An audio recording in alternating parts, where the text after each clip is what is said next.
You're good.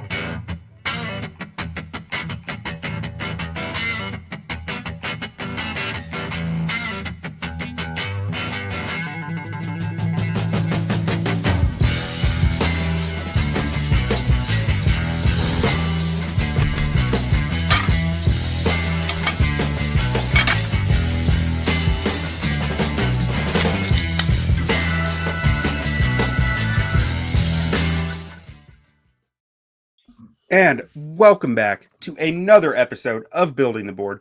My name is Quentin Crisco. I am joined by Luke O'Grady, Steve Letizia, and our special guest GM tonight, who is playing Ryan Poles, or an iteration of the Bears GM, whatever he chooses, Robert Schmitz. Robert, how are you doing this evening? Man, I'm doing great. I'm excited to be here. We started this project years ago, so to get to come back and be the GM is very, very fun. Not to mention, thank goodness we get to finally attack the first draft in years where it doesn't feel like everything finally hinges on getting every single pick picture perfect. In this draft, you can approach it with a philosophy. You can go try to grab best player. At the end of the day, I doubt any of the four of us think that it's this crop of players that are going to make or break the future Bears. That's Ben Johnson, Caleb Williams, and to an extent, probably Roma Dunze, and it'll stay that way. So if any of these players take the mantle away from one of those, frankly, that's a fun problem to have. Yeah, this is a gravy draft. Mm-hmm. And it's a good place to be in. Like we've said, we've talked about it a lot that like, if a player like Ashton Ginty is there at number 10, this is probably the best place the Bears roster has been in a while, where you could make the argument that, you know, you could take a running back in that top 10 spot, because it needs to be like that value of, you know, worth that pick, but also your roster's in a good enough place where you don't sink it and end up with like a Saquon Barkley type situation. And I think the Bears and Ryan Poles over the last couple of years have set themselves up in a way where you really can approach this as like, not a need, but a want. Mm-hmm. Right. And without further ado, I'm actually going to get our board up on the screen here, and we can start talking through. Robert, do you have a strategy in mind? Do you have any concepts that you kind of want to attack in this, or any ways that you want to look at how we're going after each pick? So I'll shoot straight with you guys, right? I have a lot of personal philosophies about the draft in general, what positions to try to take where, that has been done from, look, I've ground plenty of film in my life. I haven't ground this draft class, and I'm completely okay with that. But there are plenty of arguments I am ready to have about what kind of player to take where. For instance, if you want a tackle in the second round, you are going to have to justify the heck out of it, because typically those guys can't play, or at least they can't hang on the outside. If we're going to draft an edge, I need to know why we're not doing it at 10.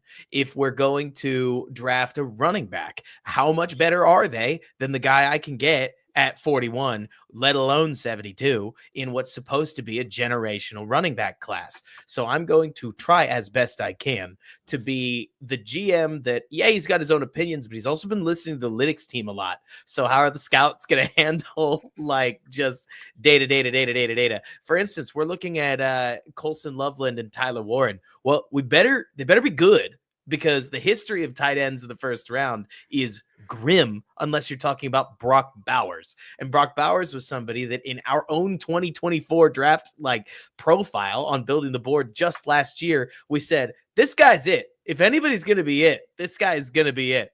But tight end is such a no-win position.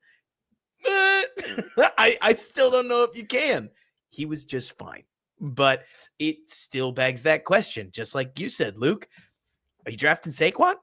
If so, are the Bears the Giants, or are they the Eagles? And trying to sort out how to go about this while building the best team both for the now and future Bears. Okay. Yeah, no, I think that all makes sense, and that all sounds good to me. I mean, I think from here we can kind of, and Robert, the way that we did this on last week's was we get to the pick, and we'll let each scout kind of say their piece, and then you ask questions from there. Does that sound good to you? Yeah, that works for me. Move it along. And with the first 9 picks, we just kind of let it go slowly and say, do we think there's anything worth considering on a trade up here if Mhm. guys fall or however it goes. So I'm just going to go ahead and start this thing off, and I will pause it as each pick comes along. So we have Cam Ward go number 1. I think that's pretty expected. And then with the Browns, I think the Browns is where the draft starts to get really interesting. they take Shedeur this time. Wow. I'm shocked. That's okay with us. We love that. Yeah. Okay. Now let's see what the New York Football Giants do. Gotta think they're Travis Hunter. Abdul Carter. Works too. Carter. Patriots are laughing right now. Yeah. Okay. So the Pats have they're happy. Feels like a no-brainer. Let's see if they for do them. it though. Okay. Yeah. Hunter. On last week, Pause. remember Travis or Abdul Carter kept falling and falling? Yeah. Go ahead, Robert. So Robert, not tonight's GM, but Robert has a favorite pick in mind. And granted, this is just me trying to blend data with film with the Bears' current needs. If this is how the first 4 picks played out, I am going to get my hopes up that Will Campbell might actually make it to number 10. And it doesn't need to specifically be Campbell. For instance, I'm staring at the board. I know he's number 12 on our board compared to Membo, who is number 13. So if either of them falls, I'm certainly interested. But in the world, to me, like Robert, of how can the Bears use this number 10 pick well? It's hard to make an argument when Dan Moore is getting $20+ million that a cheap starting level player that has a year to develop in Braxton's last year is a great way to try to keep the cap balanced while also planning for both that now and future Ben Johnson offensive line. And to me, it starts with getting past the Patriots. So the big swing here is that if the Patriots are basically pressured into taking Travis Hunter, that's one less tackle that's taken in the draft order. But we'll see how the rest plays out. Maybe there's another run. Yeah, I think the Bears have picked at this 9 or 10 spot, like right in this range, the last couple of years. So when you're like projecting what you think is going to happen, it really does have like a couple of really like key places where it's like, if this, then this. And I agree. I think if Shedeur specifically goes in that top 4, it really increases our chances of like picking a player that I think we're good at, like staying and playing at 9. But I think on the flip side, there are a lot of situations where if Shedeur doesn't get picked, then ours becomes a way bigger trade down target. So I think the way it's played out now, this is definitely one of those like stay and pick type situations. Yeah. And Robert, with all that you said, is there a number where your radar starts to come on of like he's still there? Should we call the Panthers? Should we call the Saints? Anybody who knows me knows I would be an incredibly boring GM, mostly because while I understand needing to trade up, especially in a draft like this, I think the whole, the only way to win the game is to not play kind of thing. This is that draft where I just don't think that there's a specific target on my mind that is so important to get that I'm willing to give up an asset. Look, we can say what we will about guys like Dan Feeney and Ryan Bates and N'Keal Harry and a plethora of other players that the Bears have traded late rounders for. Right now, they lack depth, or like that icing depth that really helps a team take a step forward. So my draft picks are fairly precious. And this whole concept of, well, if you trade up at 10, then you can move back from 41 to where, right? Like, are you telling me that I have to give up a player at 41 and slide back to 60? Because it's not just me. You guys see a cutoff at around 47 where you've gone down and dropped below into another player tier. And I at least have heard the same from enough of these draft analysts to where, to me, 41 is really valuable. If you make me shift backwards, we better get a player that we need. But we'll get there. I can't trade up in this, maybe in the future, but one guy doesn't make or break this, especially once these 4, in particular, Carter and Hunter, are off the board. Yeah. But even Hunter, guys, I don't say this out of distaste or distaste. I just really want to beg the question. As good a corner as I see Hunter is, I think that a lot of people get very excited about his versatility, for good reason. Very good player, but he's somebody that I tend to think is really exciting this year because he just won the Heisman. But in 3 years, are people talking about Travis Hunter the way that they're talking about Derek Stingley, Sauce Gardner, and these other corners that really make that value happen? Or is it the guys like Jade Barron and other corners further down the draft that end up being more valuable to teams that are doing something meaningful? I don't know. But the Bears do have a needed receiver, as much as everybody loves to pretend they don't, because it's just not a position the Bears can really focus on. So if it was me, I'm okay missing out on everybody but Carter, but you're never going to get Carter. Yeah, I was just going to say, Carter's the only player worth trading up, and you're not going to trade up to 2 or 3 to get him. If somehow he's available at 7 or 8, yeah, you pull that trigger, but it's not going to happen. So. He's the kind of guy, Steve, where, look, everybody's going to have their own opinion on Cam Ward, for instance, but it does feel to me like the Titans are your classic boxed in on a quarterback. The ownership is in a position where they need a quarterback, meaning that the front office pretty much just has to take one. And I think if all was equal, Carter would go first overall. And if that's the case, like you can't trade for him. You can't trade for him. Yeah. No point even talking about it, right? Yep. Yeah, when you're talking about the Cleveland Browns, who have the best edge rusher in the NFL, are going to have a hard time passing on him. You're right. There's no trading for him. Yeah. But let's keep this thing moving along here. Let's see what the Jaguars do. And the Jaguars take Will Campbell. Okay.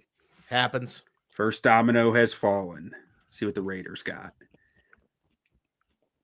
Mason Graham. I actually forgot about him through all this. It's going to be a good D-line there. Yeah, it will be. And then the Jets take Armand Memba.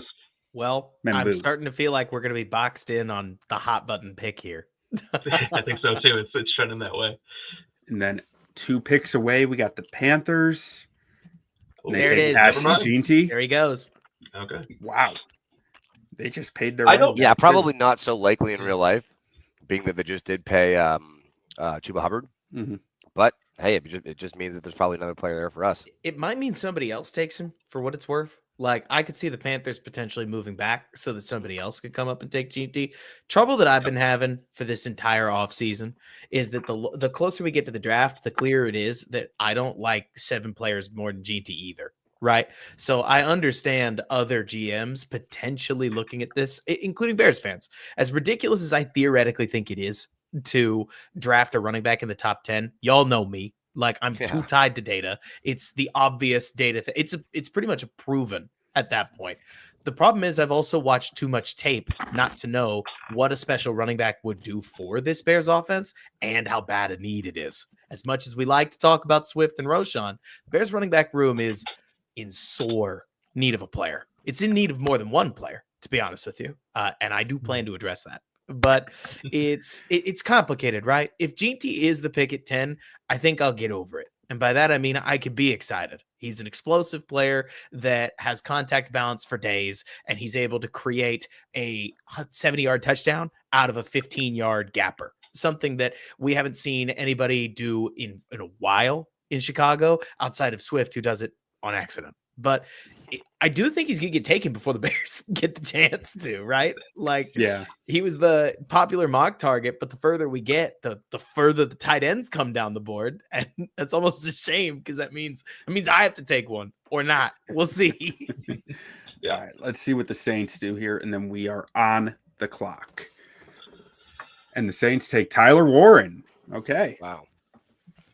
Thank goodness. Yeah. Let me ask you guys this, okay? So Tyler Warren is the 6th overall player on y'all's big board. And what I want to know from my scouts here is every time somebody talks about Tyler Warren, I hear a new but.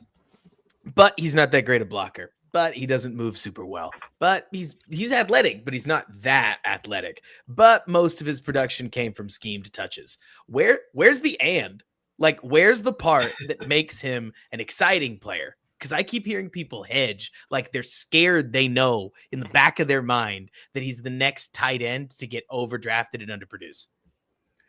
I mean, so to me, you're talking about 260 pounds who's a tenacious blocker and wants to get into people, craves contact. That's something that is missing from so many of these top tight ends that we talk about who are like, they're the big, they're the wide, they're the inline blocker, but they don't like blocking. And their routes get thrown off by physicality. That's not Tyler Warren. Tyler Warren, he thrives on physicality. and he's athletic enough to do other things for you as you like. If we're being frank, that Penn State offense sucked. He was their offense. That's similar to Sam Laporta at Iowa, right? Sam Laporta was that Iowa offense. I'm not saying he is Sam Laporta. He's a different body type, different archetype, but there's some traits there of like, this guy is just such a good football player that I never felt like I saw with a guy like Michael Mayer, who was talked about in the same tier. Sure, but is he Sam Laporta or is he better than Sam Laporta? Because we'd be picking him at 10 if the board worked out differently, and the Lions got Laporta at 40. I think it's hard to say. I think the all the butts you're hearing, Robert, with him is in the context of him being a top 10 pick. And as you know, if you're going to be a top 10 pick tight end, you better be elite in all of those categories. So it's not saying he's bad at those things. It's saying he's not to the level where he's deserving of a top 10 pick. You know, I think he is athletic. Oh, sure. He is a good blocker. He does a lot of things well. He's really smooth too. I would describe him more smooth than great feet, than fully like athletic, twitchy great and hands, and stuff like that. So he's a good prospect, and he's a top 10 on our board in what I think we all kind of consider a not top heavy draft class. I don't think he'd be a top. Our grade is 8.21. 8.21 is a top. Right, like right outside the top. Yeah, 10. You guys had him as a honestly, you had him as like a middle bottom of the first round kind of guy. Like there are some of these classes where they have a ton of these people. I think if you compared him to last year, I'm sure we had. I don't know what it is. I'm sure we had probably 15 guys ahead of him because that class was just insane. So it's not that he's not a good prospect. I mean, all those butts are just in the conversation of a top 10 pick, tight ends specifically. So I've got my area scouts, that's you guys, the comment section, that are saying that this is the prime trade back target. And I will go ahead and be the bummer that says, I just don't know who anybody would come up for. Like maybe it's somebody coming up for Tet McMillan, maybe it's somebody coming up for Colston Loveland. But while like you literally see right there, they've got 6 trade offers, and I would absolutely be interested in a discount trade back. I am going to give you full reign here, Quentin. What do you think is allowed, and how much of a discount do you think is realistic for the sake of mocks? Because I hate a mock where we rip somebody off and end up with a super draft. We got 6 next year first. If I'm being honest, Shedur's gone. The top 2 offensive tackles are gone. The only, I think you could probably get a fair trade back for Tet. That kind of feels like the last one left, just because Tet's the only reason I'm even thinking it's like there are definitely some teams that are like, okay, we need to make a play. Maybe some teams with like, I don't know if you're the Patriots. I guess you got Travis Hunter, but like, people that are looking to like get some support for maybe a younger quarterback, I can imagine that maybe it'd be a deal. But I also, to be honest with you, I wouldn't even hate just staying and picking them ourselves. I love Tet. All right, if Tet's the guy, I have a hard time because I'm thinking in these next 10 picks, you're probably not getting someone from the 20s coming up for him. Maybe the Cowboys would be, but I don't know why they would jump the 49ers. I don't see it really for Tet specifically. Here's a question I got for you guys while on topic. So I've been talking to all the guys behind us because they've been talking to me about trade up scenarios all week, working the phones like a good GM should. And I've heard from the Cowboys, from the Dolphins, and from the Falcons that they're all interested in Banks. Are we interested in Banks? Why aren't we interested in Banks? I think according to our board, we are not interested in Banks. Right. I'm interested in Banks, but not at 10. Not at 10. I think in a trade down, you take him, or if he goes away in that trade down, I'm still okay with what the board looks like. Yeah. I mean, to me, Banks is not a surefire left tackle. I think I have him. I know I have him at guard. Q, I thought you might have had him at guard too. I don't want to speak for you. He's my top guard in the class, but it's the age-old question: do you draft a guard at 10? Right, and I think this Bears team absolutely not drafting the guard at 10. We can't draft a guy who's not going to start this year. And now, in our opinion, according to the board, that would be Banks, because I just don't see him as a left tackle, at least not early on in his career. I'd like to start him at guard and kind of get his feet wet, because there's a lot of work that needs to be done with Calvin Banks with his pass sets and everything. So he's not a clear upgrade over Braxton Jones, so I'm not considering in year 1. So I'm not considering him with this pick. Okay, so walk that out though, Steven. Walk that out, because I'm interested to hear what you're thinking. Okay, so you're saying he needs work, right? So that would mean that if theoretically we took him, we wouldn't have to start him. And he could get the time that he needs to work on what he's got. If he did that, how realistically do you think it is that he upgrades Jonah Jackson? I'm not a huge Jonah Jackson fan. I'll start that there. Neither am I. And I'm paying him $21 million. I think he has a chance to upgrade Jonah Jackson early on in his career because he's athletic enough where you're taking a swing on the athleticism of a guard at 10. I think he does have a chance to beat out Jonah Jackson. Maybe not week 1, but at some point in 2025, he could take over for Jonah Jackson. That is asking him to move from the left side to the right side, which I don't love. But there's a lot. I mean, there's a lot of concerns with Banks. His balance is, especially in the run game, he's on the ground a lot, and that's something like I think I know a lot about football, but I know that if a guy's on the ground a lot, it's not a good thing. So it's just hard to overlook that with his balance issues and everything like that. I mean, the offense that Texas played in was just very offensive tackle friendly. So if you look at his PFF grades, he looks like the top tackle in the class. And there's a lot to like about Kevin Banks. I don't want to be too hard on him, but I think at this point at pick 10, it's too rich for me, especially for a guy who I think is going to be a guard. No, I understand, but see, I've got another one of these scouts that's telling me that he's also got the most impact run blocks that he's seen, at least in the class this season, right, Q? Yeah, he does. And I mean, I think one thing that I will say, sure, the offense might be offensive tackle friendly for grades. I do not think that offense is offensive tackle friendly for film. They are constantly running from hash to hash, horizontal, the length of the field. They are exhausted all game. I think that offense does a disservice to their offensive linemen's tape pretty strongly, personally.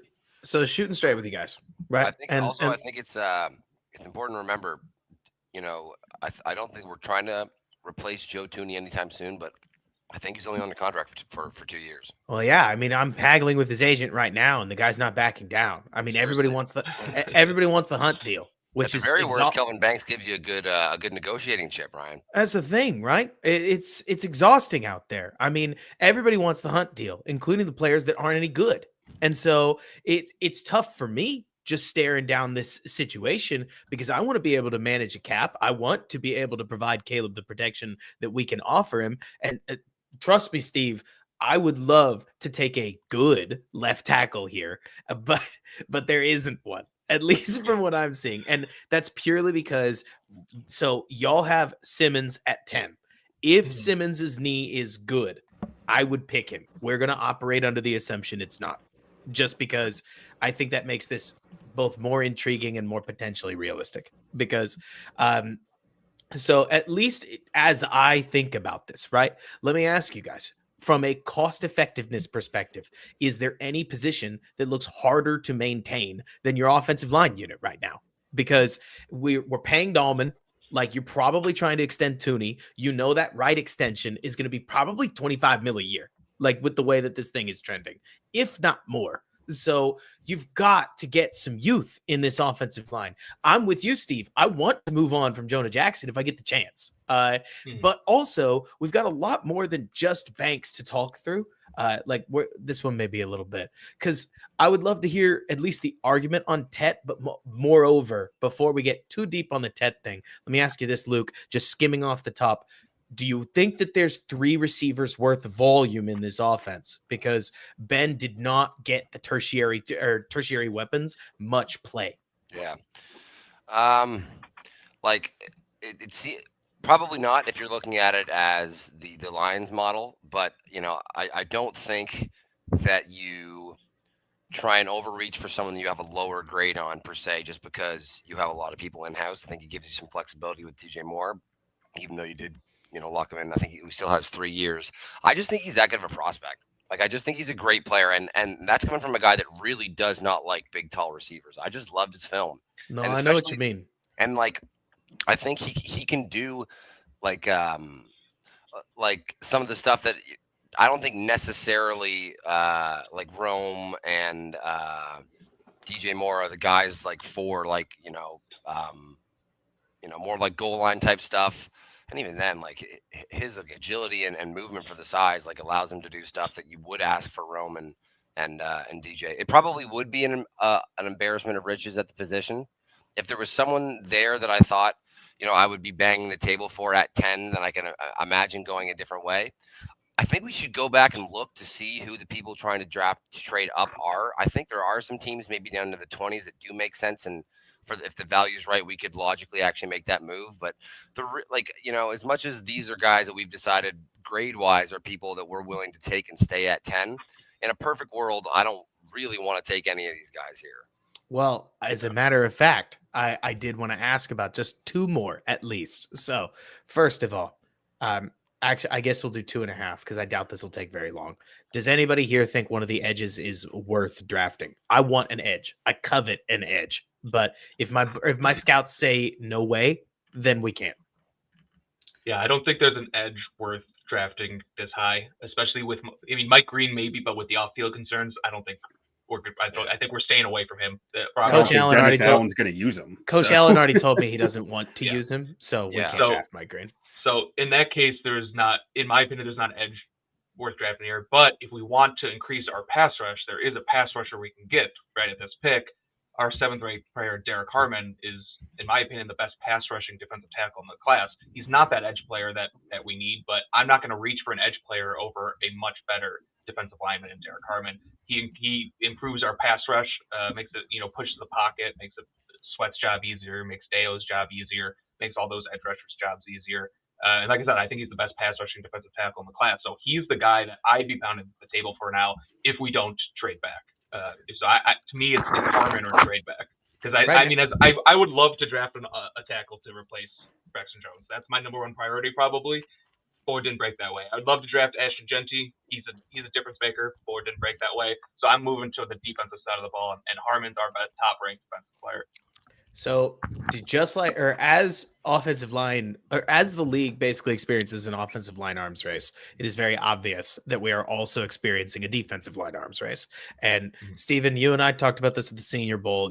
My own proclivity is that a defensive tackle pass rusher is every bit, maybe even more as good as an edge pass rusher. So the way that you're talking to me about Harmon gets me way too excited and skews it to where based on that alone, I already thought we might, but that's exciting. But here comes my question for the rest of the room. Look, if we pick Harmon, can you guarantee me we can get an edge in the second round that can set the edge and help us on run defense? Because I don't want anybody leaking out of Sweat's offside.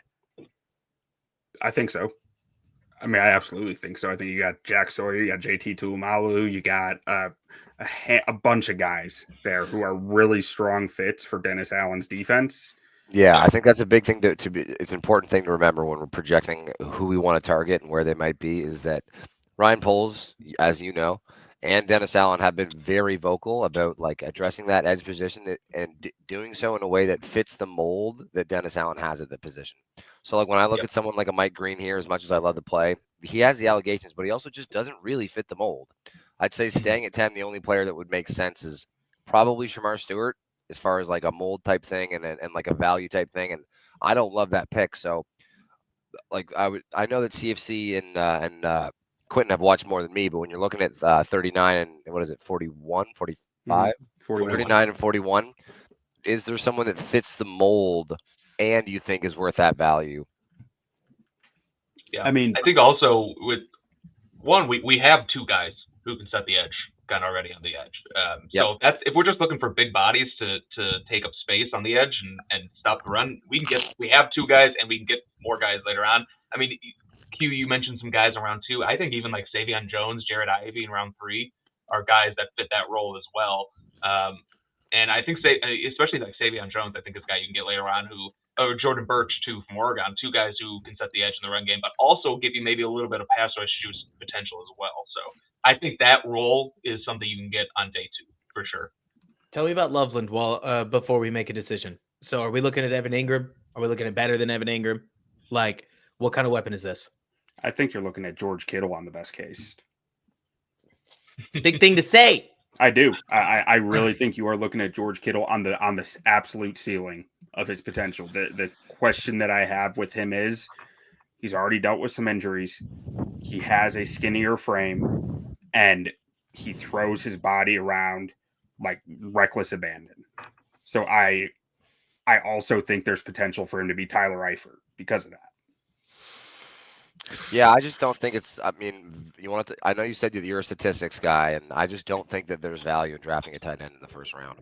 You know, there's been 9 tight ends drafted in the first round in the last 10 years. I know. And there's been 1 second contract from the team that drafted them. That's 0 all pros and only 1,000-yard season. I also, just to throw this out there, look, anybody who's followed me for a long time knows that I'm not the world's biggest Cole Kmet defender. I also don't think he's so bad that the Bears need a replacement for him immediately. And to me, the aim with a first-round tight end, and this is just my opinion, is with a first-round tight end, you're trying to get a guy who's going to play sooner than the usual 1.5 to 2 year waiting period before a tight end is any good at all. And so with Loveland, maybe you get that second tight end, but I also tend to think, at least, that Ben Johnson's offense is going to be a product of how well the offensive line can play, as opposed. So what I have seen in Detroit, and not everything is mimicry, right? Ben Johnson can redefine the offense however he wants to. But Ben has shown us that he can make a lot do with less weapons as long as the protection is decent and he can feature his multi-threaded run game. So that's something that as a GM, I want to try to help feature. That if we can improve our offensive line depth with DJ Moore, Rome Odunze, Cole Kmet, and I don't know, anybody else that can make a play for us now and again. I'm not saying we've got the best offense ever, but at least we can make do in the short term. But the way y'all are talking, I am leaning Harmon at the moment, but I think Luke's right. Let's take a look at the trade downs and see if there is. I think if there's nothing logical, I think Harmon fits a really good need. I haven't watched him as close as these guys have, but I would say that that's probably the position when you're looking at the other ones we talked about, you know, tight end or edge that lacks real star power. And Harmon's tape is awesome, man. He gives, if you haven't watched a ton of him, he gives real Akeem Hicks vibes. Harmon's my guy here if we're sticking at 10. If I just want to make that clear, I think Dennis Allen loves to run defensive tackle DE stunts. Yep. Harmon's already done that at Oregon. He moves so well for his size. And if you watch Jervon Dexter and Zach Pickens their rookie year, they looked lost when they were running stunts because they hadn't done it ever. Harmon's an instant player because of that. But we have the Cowboys, we have the Bengals at 17, we have the Texans at 25, the Bills at 30, the Chiefs at 31, and the Giants at 34.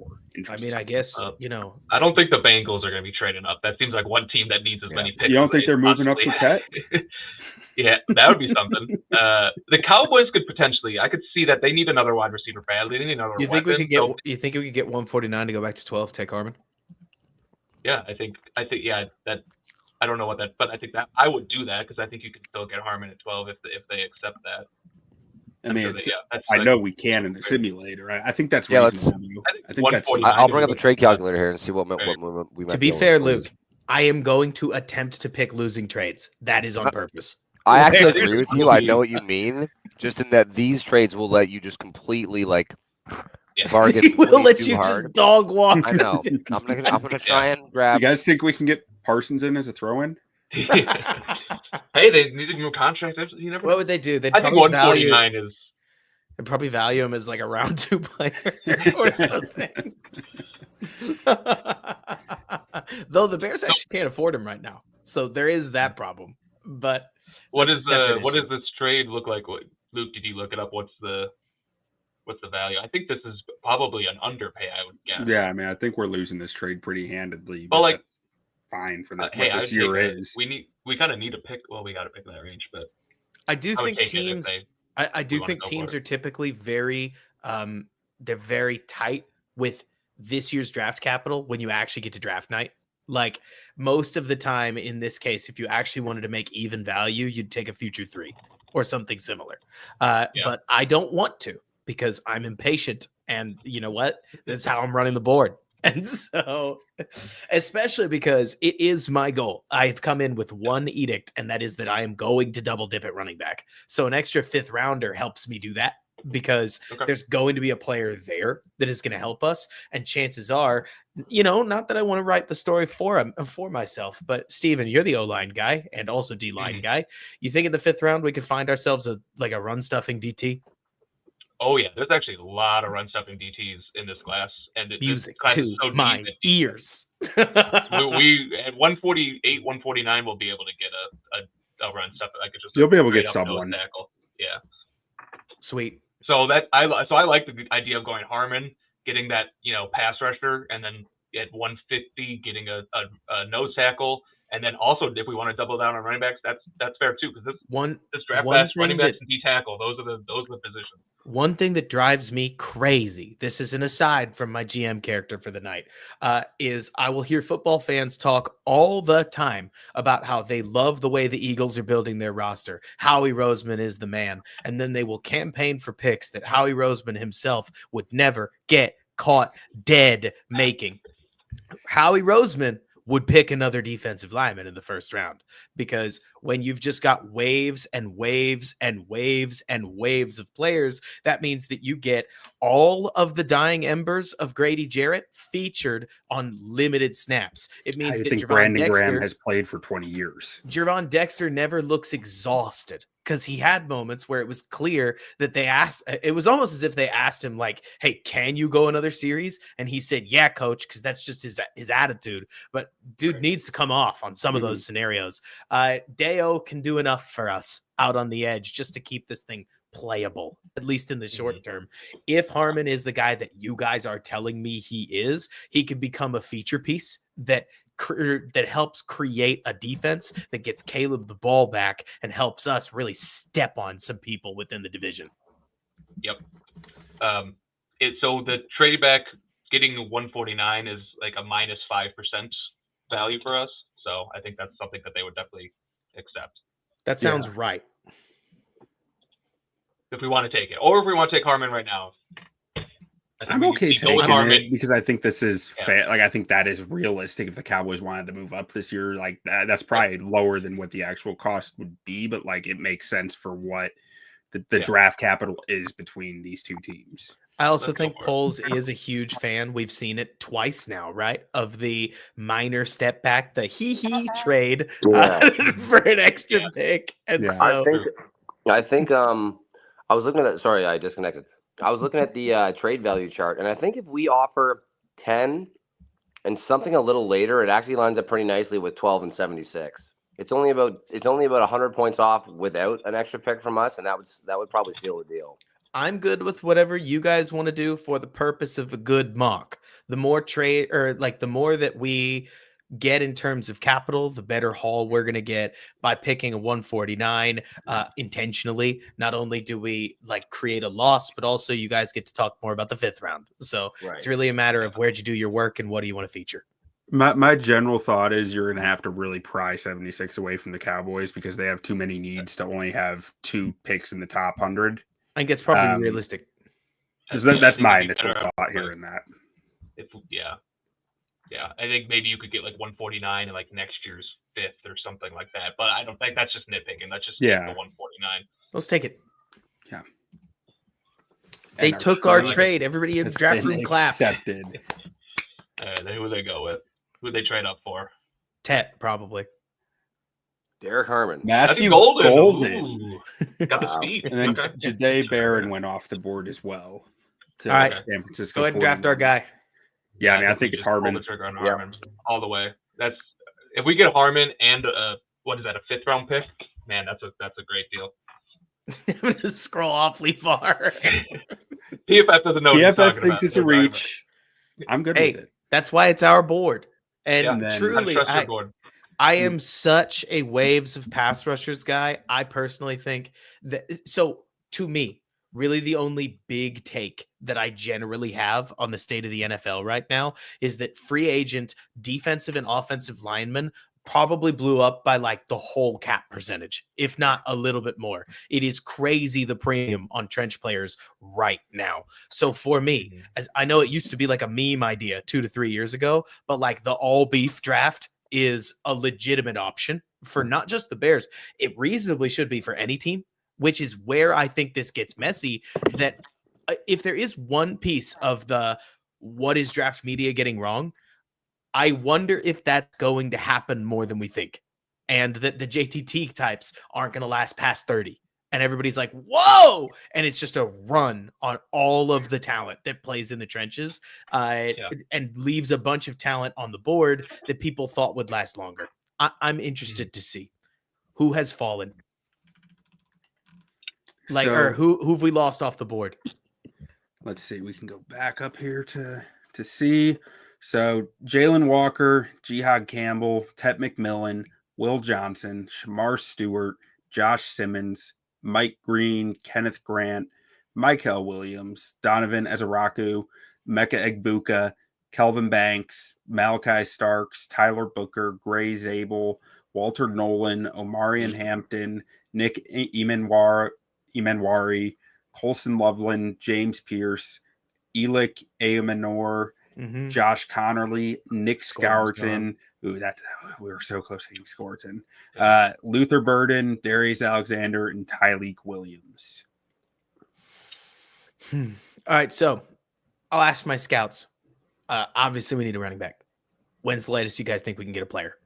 It's a deep running back class. I'd like to see. I mean, I think Trayvon Henderson. Pretty much it's just Hampton and Gentry are the board, the only two. So we go running back here. Trayvon Henderson, Quinshon Junkins. In my opinion, I know it's a deep running back class, but you said you wanted to get two. So in my opinion, we should draft one, with one of these two picks, get a premier guy, and then later on get someone who complements whoever we draft really well. So if we draft a Quinshon Junkins, get a pass catching back, later on. Or what I need, Henderson, get a bigger back later on. What I need is a player that's not going to suck. To shoot real straight with you guys. The second running back that we take can be a little bit of a flyer, but the one jam that this Bears roster puts me in is that the Bears need a guy that can play and can play pretty much out of the box. And so is that a Henderson type? You guys tell me, you're the scouts, but I have to balance the fact that I want an offensive lineman here. Like, what are my offensive lineman options if I did want to try to get a guard in the tank? I did see one guy I really like. Two guys I really like now. What's Donnie doing still on guys. The board? Do I even have to say it? Is PFF's board just lets you draft Donovan Jackson? Yeah. I don't think he's getting out of the first round just because traits, but he's there, and I think he's there on a lot of boards. He's a former 5-star, right? Yeah, but he played offensive guard for 3.5 years and a half season at offensive tackle. Yeah, he kicked out to tackle with no practice and held his own. People think this is unimpressive. Brugler has him at 48 on his board. I know that's just one guy. But I will say I don't think he's going to be available. But I don't know if it's crazy. I agree with you that I think he goes late first round, but I don't know if it's so insane where we can just disregard him being here in the simulator. Oh, I'm not disregarding him. The moment you get into the second round, open season, bro. Especially because it always gets weird, right? I mean, PFF's board in particular topped out on having remind me, Q, who's the OU kid? It was Wanya Morris. Oh, Wanya Morris. They topped out on having him as a 5th rounder, as they had him undraftable until 2 weeks before the draft, and then they raised him to half of his value 3 years before, or 2 years before that, 3 years ago. Tyler Smith only got to the mid-second round before he went in the 17th pick. Yeah. There's a lot of these guys where, is it Donovan Jackson? Bro, I don't know. I don't know the class well enough to point it out. But like you're saying, Steven, it's there's going to be plenty of people that are going to have the board stacked like a lot of other people have the board. That's not me trying to point finger at Brugler. For those who listen to the Athletic Football Show, you literally heard Brugler try to say with a synonym, bro, I'm just trying to pick it out how I think the teams are going to do this. It was Fran Duffy putting the screws to him about, you really think Shamar Stewart is good? And Brugler was trying to say as nicely as he could, I just know teams are going to draft him, man. I don't know what you want from me. Like, and so in that same vein, it's like I look at some of this, whether it's Donnie, whether it's somebody else, and I just wonder to myself, like, who is the guy that people? It's Colton Strange years ago, right? Mm-hmm. Everybody's favorite late second round guard goes in the first round because these picks happen in iterations of 30. Like Juice Scruggs, everybody wants him somewhere in the third. So the guys at the late second go, we'll take him because we don't think he's going to get further. And so I'm interested to see where all this goes again, especially with guards making $22 million. So at this point, scouts, you tell me, do we need to take a running back here? Can we keep stacking trench talent? If the latter, which side of the ball? To me, if we wanted running back here, I could go Quinshon Judkins here all day. But I don't feel like I need to. I have Damian Martinez later in the draft. I have Ollie Gordon later in the draft who can walk into an NFL team and play 3 downs. Ollie Gordon's not going to be a star, but he's going to be able to play in the NFL. And that's where I'm like, there are guys throughout the rest of day 2 and into day 3 who I feel like you can get by with, or not just get by. Getting by is like DeAndre Swift last year, but you can run a good offense through. Quentin, you did the report on Travion Henderson, and you have him ranked as a significantly higher player than Quinshon Judkins in terms of not only the numerical rankings, but also you gave him a higher scouting grade. Why aren't you banging the table for him? Why is Judkins the first name out of your mouth? I have Quinshon Judkins not significantly, but sizably higher than Travion Henderson. The overall scouting team has Travion Henderson much higher. I do not. So that's probably a question more for Steve. Well, tell me, Steve. I have Travion Henderson higher than Quinshon Judkins. And Q and I have talked about this like many times, but in my opinion, I mean, they two completely different running backs. In my opinion, Travion Henderson gives you a little bit more juice, a little bit more big play potential, a little bit more speed.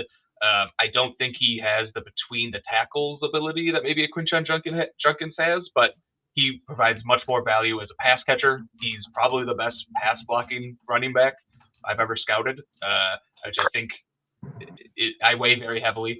And I think there's enough there, between the tackles where he's not a negative. He's just not probably where he's best suited. But if we're trying to run outside zone a lot, which I think we're going to do with Drew Dahlman, I think Travion Henderson works really well there with just his ability to kind of stick a foot in the ground and get upfield. So in my mind, I go in Travion Henderson if we're going running back with one of these 2 picks, but I'm also not passing on Donovan Jackson if he's, since he's on the board here. Help me understand Quinshon Judkins a bit more. I think I heard I'm going to be completely candid with you guys. I think I heard the name Quinshon Judkins and heard the way that he was compared against Travion Henderson because everybody talks about how there's more speed with Henderson. I did not see somebody with a 98 percentile broad jump, a 89% vertical jump, a 75th percentile 40 with a 4.48 and an 85th percentile 10-yard split. This cat is fast, and he's 15 pounds heavier than Travion Henderson. Like, what am I missing? Actually, as we ask about it, can he hit a home run, or is he just a triple guy? Yeah. I think he can hit a home run. His tape at Ohio State for most of the season was much different than what you saw at Ole Miss in previous years and what you saw in the college football playoff. My belief is that he was playing a role in the Ohio State offense of you're a grinder, you are between the tackles guy, you're getting the tough yards, go break those tackles, go get those tough yards. And that sapped his dynamic ability. But on the Ole Miss tape and in the college football playoff, his ability to bust stuff seemed much, much louder to me. So that is my theory, that he was there to take a workload off of Travion Henderson to keep Henderson healthy. Q, you did running backs over the last couple of years, right? Yeah, I did some last year. I not officially, but I did. I ended up doing a fair amount of them. How would you compare both of these guys to somebody like Zach Charbonnet? I'd say Quinshon is probably closer to Charbonnet from a just skill standpoint and like a frame standpoint, but Henderson from a skill set standpoint is very similar to Charbonnet, but he's a slighter frame, and I'm not sure he can handle the same workload that Charbonnet seemed like he could coming out. Talk to me about vision. Can these guys see? To me, Henderson has some lapses in vision. I'll say that as the guy who likes Henderson. There are a lot of guys that run really fast also run pretty blind. It's weirdly common. It's the only reason I don't love Henderson. It's because he runs ahead of his blocks all the time in my mind. And that as an offensive, a guy who loves the offensive line, that drives me nuts. Speaking as somebody who doesn't hate Swift like everybody else does, tell me, Steven, what do we get in Henderson that we don't already have in our blind fast guy? I would say that they would serve similar roles, but at the same time, in my opinion, DeAndre Swift does not prevent you from drafting. Just if you think Henderson's the better player, you draft. Swift does not impact your draft plans. Swift doesn't. You're the GM. Swift doesn't stop me. So I'll be very straightforward with you. Swift doesn't stop me from drafting a running back, but $8 million does keep me having to play him. So I have to keep handing him the ball in some capacity. But if I can make him a changeup, then at least maybe then I can take more advantage of his speed and ability to catch football and potentially get more value. Biggest area that we saw Swift kill the Bears last year was that on 1st and 10, he was liable to TFL himself. And so if he went backwards, which was common, then the Bears offense gained no ability to crawl forward. Swift also, I think, made probably the two best single individual plays of any offensive player last year in the touchdown run against Green Bay at Soldier Field and the insane triple tackle break touchdown run against Washington. I mean, he's the only reason that they were in those games because he turned a nothing run into a touchdown in both cases. I say this not because I'm trying to go to bat for Swift, but because you describe Henderson the same way a lot of people described Swift coming out of Georgia, and then he hit the NFL and every coach hated him back to back. Which it just makes me pause. No, you make very good points there, and I agree with you. I mean, I agree with you to an extent. I think the Bears do need more of a early down running back who can keep the ball, keep us ahead of the chains and everything like that. My argument there would be, if we're just looking for a guy who can play on the early down and keep us ahead of the chains, do we need to use the 39th or 41st pick to get that guy? Well, I'm looking for a star. Like I am looking. The case with Quinshawn, right? Like you can take him and for a year, there's nothing in his profile that says he can't be a better receiver or a better pass protector. He's shown flashes of it.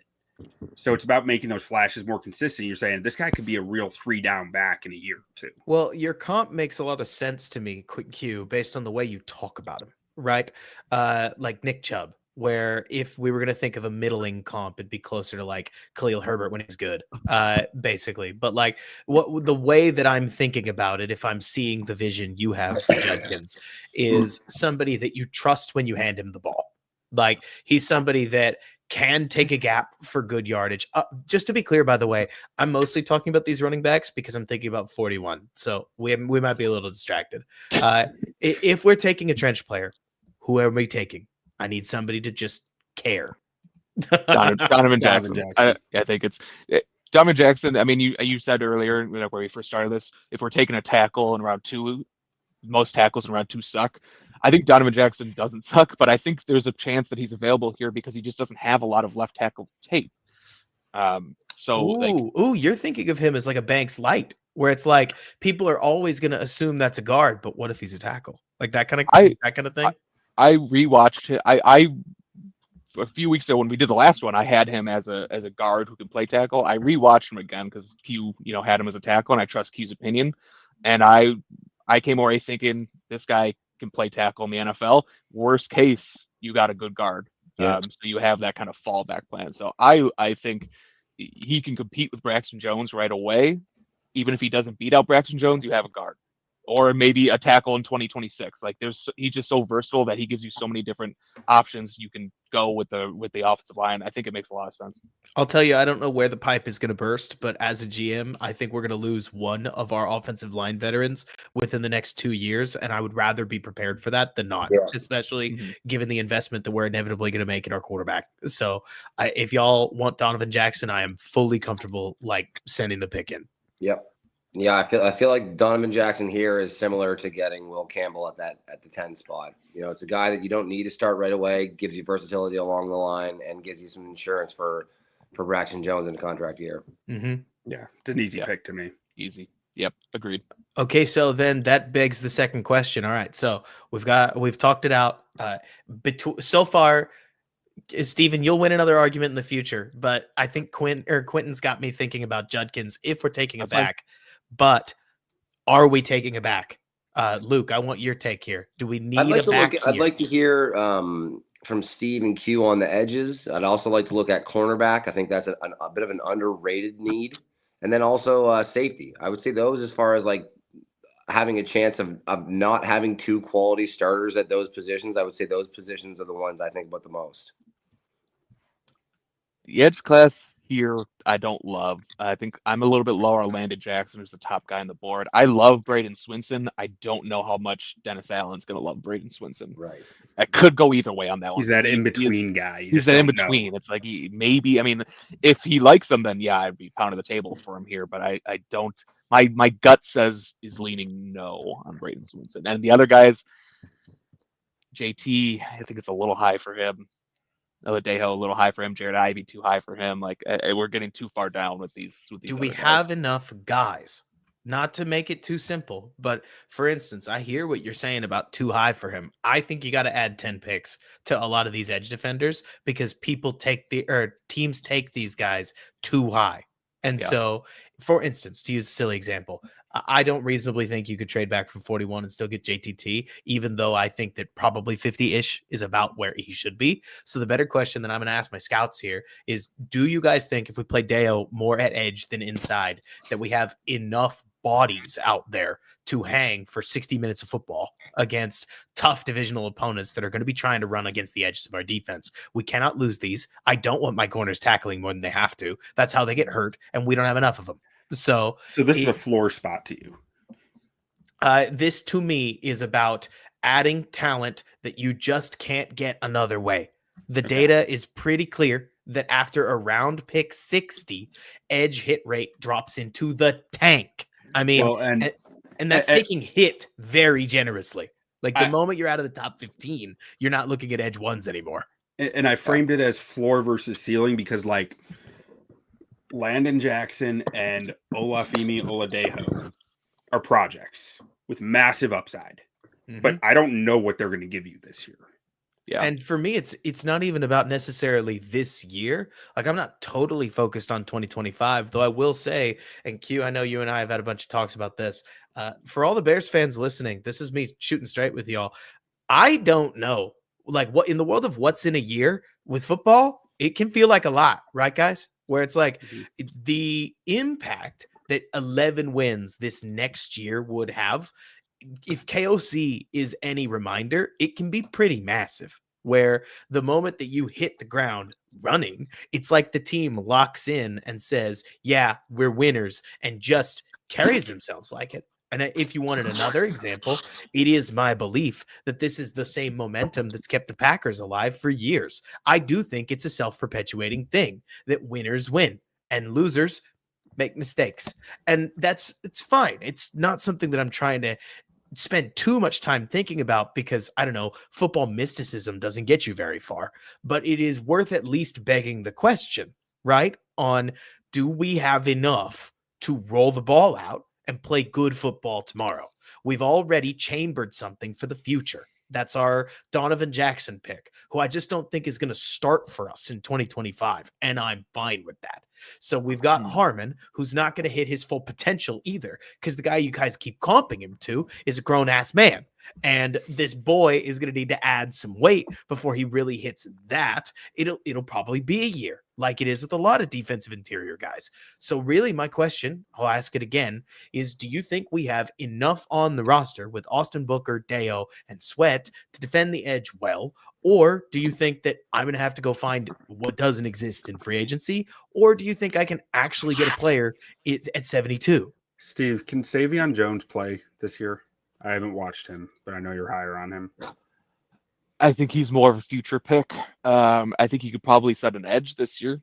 I don't know if he's going to give you anything like pass pressure. My thought process here is like, I think it makes sense to wait for 72 if we think one of Jack Sawyer, Aston Gelati, Jordan Birch, or Savion Jones are there. But that means I have to be okay with Savion Jones there. So that's why I'm asking.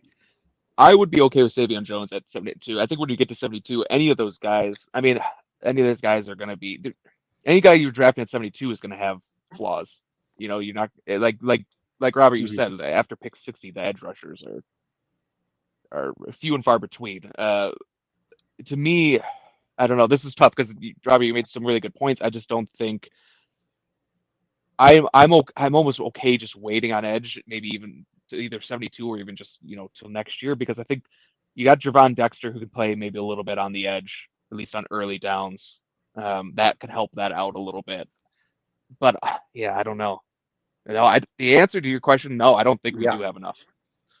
Yeah, that's where I think we do need. Yeah, I agree. I think it's like the position that I kind of think, as far as premium positions, the Bears are probably the weakest at edge. I think, you're not sure what you have in anyone really but Montez Sweat. But if the value isn't there, then it's tough. I haven't watched the edges as much as these guys have. And I know that it's like, if you don't take them before 6, you're probably not getting one. But you can do that with not taking a guy that's, worthy of the 75th pick or the 80th pick way higher than you want to, strictly because that's how the theory works. Like, sometimes you do find your Max Crosby's. All right, so I will say Oluwafemi Oladejo, he comps like athletically, I believe he comped somewhat closely to the UTSA edge that Dennis Allen took. I believe he comped pretty similar to him, just athletic testing. The guy he took in the first round, I forget his name off the top of my head. Oh man, okay, I'm blanking on it. Let me ask you this, all right? Because every time I hear people talk about JTT, they talk about him being more of a floor option. And then the other players being more projects. So let me just shoot straight with me for a minute, right? It is now 2 years into the future, and we're after the draft. So it's like June or something like that. Okay. Take your draft goggles off, where we do this thing where we project everybody as positively as possible. Are these edges better than JTT? Because the same logic worked against Verse last year, and he had an almost DPOY season, because people didn't see enough sizzle and all that steak hit the NFL and exploded. I am not making the argument, fellas, that JTT is the next Verse, because I don't know. But is he boring and good, or is he just boring? You get what I'm saying? I think he's going to be a quality player for years. Yeah, I just don't know if that quality ever exceeds 6 sacks in a year. But is that bad? Because we just paid a guy $15.5 million who gave me 4.5 sacks. Yeah.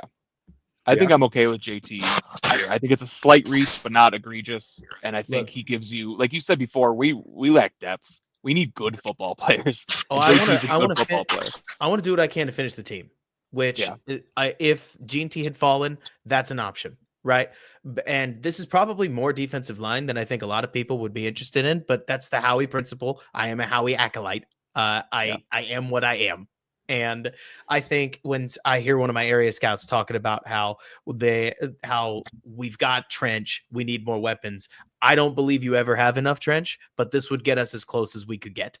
And we can start focusing on more skill options later, which traditionally have a higher hit rate anyways.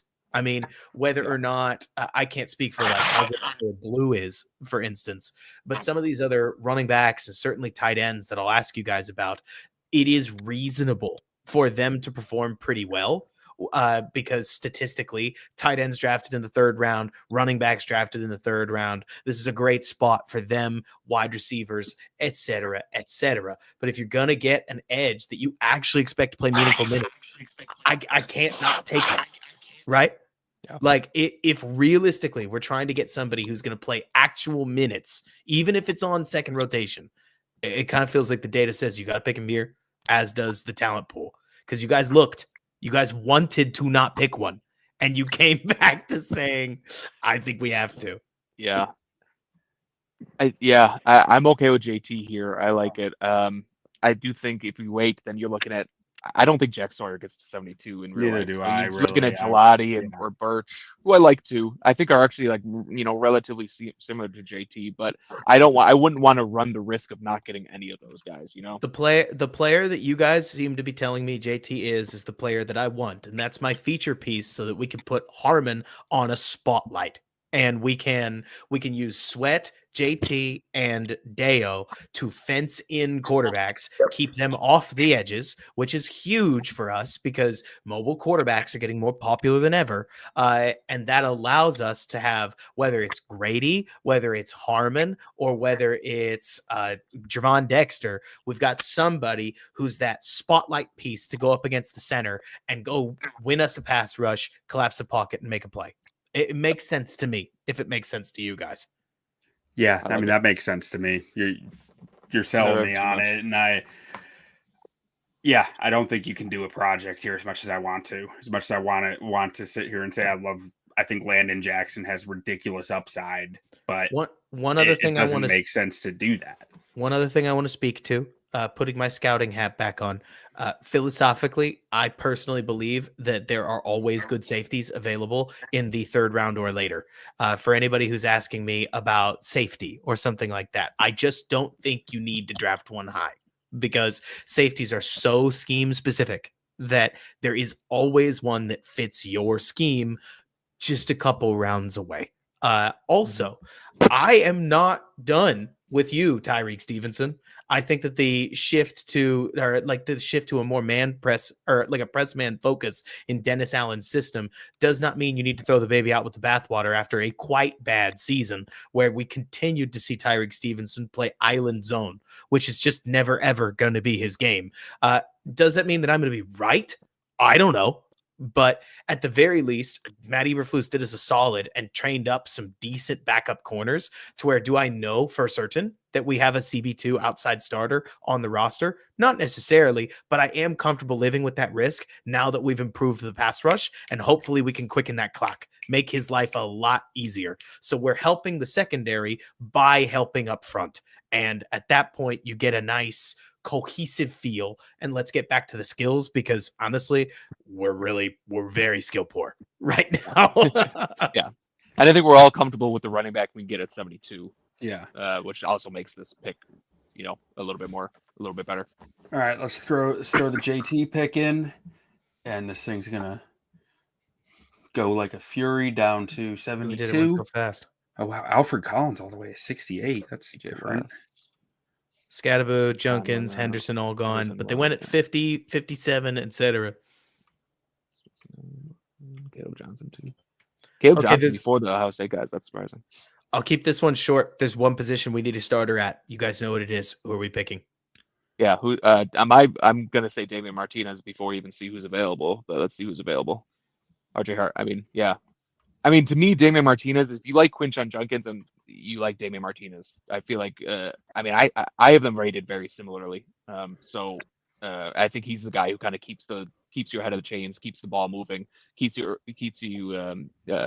like I said, keeps you out of the chains, and then also complements Swift as well, because Martinez can be that early down back, and then Swift can be your 3rd down guy. And I think Martinez has some 3rd down. He's not strictly an early down guy. He's got some potential on 3rd down too. So he's my pick.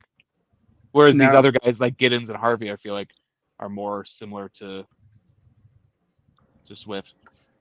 They are, but that almost begs the question here for me. If we want to get 2 running backs, which type do we feel more confident we can get at 148 or 149? Is it the bruiser or is it the guy who can play receiving downs? Where's Rashard Smith on this? Because he's, in my opinion, the best receiving running. So 133. Maybe could be available. Yeah. Hunter is a guy who can play receiver. 131. Like Jaden Blue is not going to be there. Yeah. Devin Neal will be gone. So I do like it says Basil Tootin's going to be there. I don't think he will be. How stuck are you guys on Jaden Blue? How what are we? How stuck are you? Like, if theoretically there was a way to get him, are you interested? That's what that's the point of this conversation. And I'm asking because theoretically we could package both of the fifths together and see if it could get us into the fourth. Well, here's my thing. First of all, I love Jaden Blue. I think that there's an argument to take him absurdly early in this draft just because he has X factor speed, probably unlike almost anyone in this class. I think when you're looking at who you want to take, as far as if you need to take a running back here or like what archetype you're looking for, are we at a place where we don't think at all that Roschon Johnson can be a first, second down back? I'm kind of there. My problem with Roschon is going to simply remain that I saw a different player before his first concussion. And the player that we've gotten after that is not a bad player, but he's not the same player. There's one step less ferociousness every time I watch him touch the ball. And that's probably for the better because it means that he'll stay healthy instead of throwing his body out there like Jaquan Brisker, but in running back form. But it does mean, Luke, that I, as the GM, feel like I have to plan around him giving me nothing because if he gives me something, that's great. But we're trying to win 12 games. And if we're going to win 12 games, then we need a better running back. Yep. I think if that's the case, then Jaden Blue can be an X factor for you, but I don't think that Jaden Blue is necessarily someone that you can rely on, if that makes sense. I think you need to be sure that you can get that early down back. Yeah, he can't be the first running back you take, I guess is what I mean. I think, but to that point though, if you have concerns that you need to plan on a world where you don't have Roschon, based on timidity or injury concern, I think the same can be said about Brisker, like you said, and I would actually argue, we should look at safety here as well. I'm interested in safety. I really am. I think Brisker. Let's see, who do they have at third safety? I really don't know. Elijah Hicks. Oh, I hate Hicks. Jonathan Owens. Jonathan Owens too. I was going to say, did they keep Owens? I'm okay with Owens. Owens, Bullard, and Byard, to me, is a safety room that you can survive with if your pass rush is good enough. I'm not trying to say that they're all amazing, but it's enough to get us through a year. My question, Steven, okay, so I hear a lot of people talk about how somebody's not a flashy running back, and then it turns out that that's the nice way to say they're unacceptably slow. Is Martinez unacceptably slow? He ran a 4.51. I don't think he's unacceptably slow.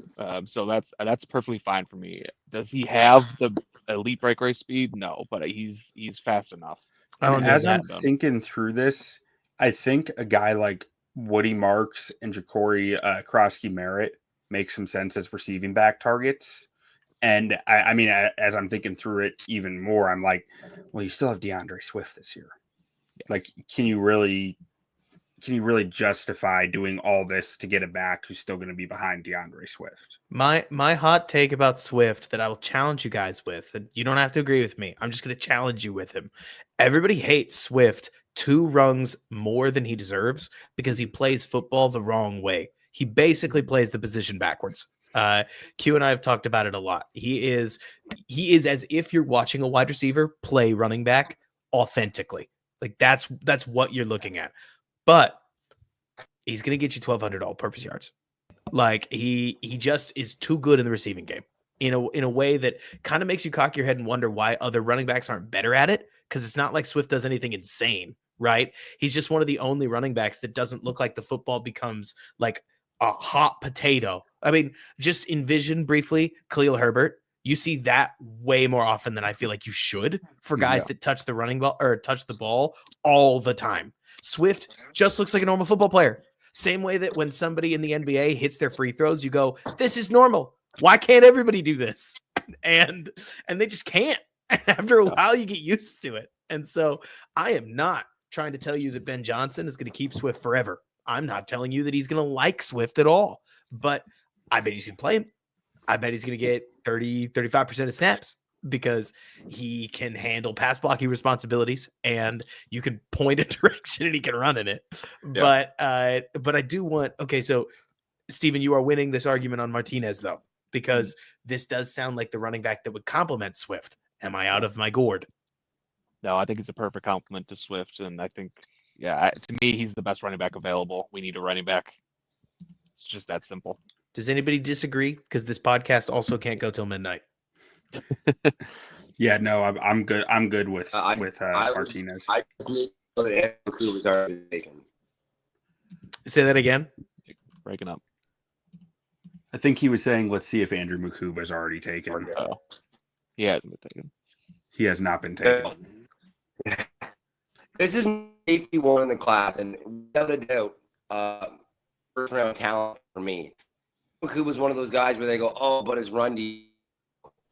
That's fine. I think his legit elite level coverage skills, like he almost has some of that at Jackson game where he just knows where the ball is going to be. It's like the quick twitch and the speed to just be there. He's a little undersized, but not that undersized. He's like 185 pounds and he's like 5'10", and like Dennis Allen did killer stuff with the back.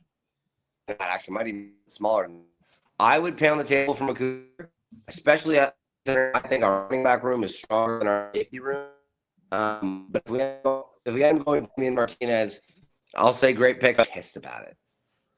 So I mean, it is a point. He's 18 on our board. My issue that I will this is a guy that could start at safety today. If for whatever reason you want to rock with Brisker and Byard, I think he can at least 3 of the positions in the backfield, but honestly, probably all 5. All right, I got a plan. All right, so Q, you can't change the speed of the draft, right? I can. I need you to slow it down. Yeah. All right, we're gonna take Baku. So that's the pick because my safety guy is hammering it, and we're gonna trade back into the 3rd round to take the back. And I am comfortable giving up what's necessary to do it because I do think we could probably use it more this year than not. Typically, this is not my style. But we have, what you are making me think, Luke. We have the extra pick from Dallas. Well, the other thing that you're making me think, Luke, talking very loudly here, because I think it's important, is you are making it sound like we think we're stealing this kid. We also have a different legitimate need for the pick.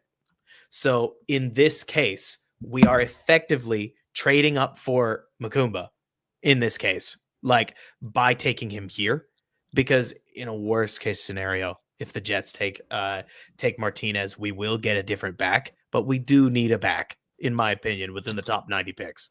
Just because while it is a good class, we need a player that we can trust here. But you've got me sold. It's not like there's it's not like there's an issue with us taking safety here. And I've looked at the board. You don't like any of the 5th round options enough. If this is outsized enough, I trust you. We'll take him. Yeah, I think he gives you Brisker had a 12-week concussion last year. Like that's pretty well unheard of. And I think that the game plan for him long term is scary. And I also think he gives you awesome depth for Kyler Gordon, who's had some hard time staying healthy as well. And even then, I just think as a player, he is a top 20 talent in the draft. Let's take him. No argument from me. All right. That's fine. Just so we know, if we package 148 and 149 as it didn't slow down. It says slow. That's okay. That's okay. It didn't all right. do So it. Who's on the board? Did we blow our chance? Let's scroll up. I want to know if Martinez is still there. We're at 95. 95. Right. I know. Okay. And I'm saying scroll up. I want to know if he's still there. Got it. Yeah. So RJ Harvey's like it. gone. Yep. Yeah, he's Somebody still there. somebody dosed the GM, and I woke up 20 picks later and said, "Stop! I want to trade." And It looks like Damian Martinez is still there. he's still there, which works great for us. So 148 and 149 is the equivalent of the 115th pick. So we have to give up more to get up to let's go 95, and then give me a look at my options on the Bears. Go 148, and where's our 4th rounder next year? Traded Polls, it for bro. You are killing me. That was Joe Tooney. Joe Tooney. I mean, I would do it again, but that is hilarious. All right, we'll lay off that one. Let's see. What if all right, so go instead of 148, just go with the 3rd rounder. Let's see if that gets it to us.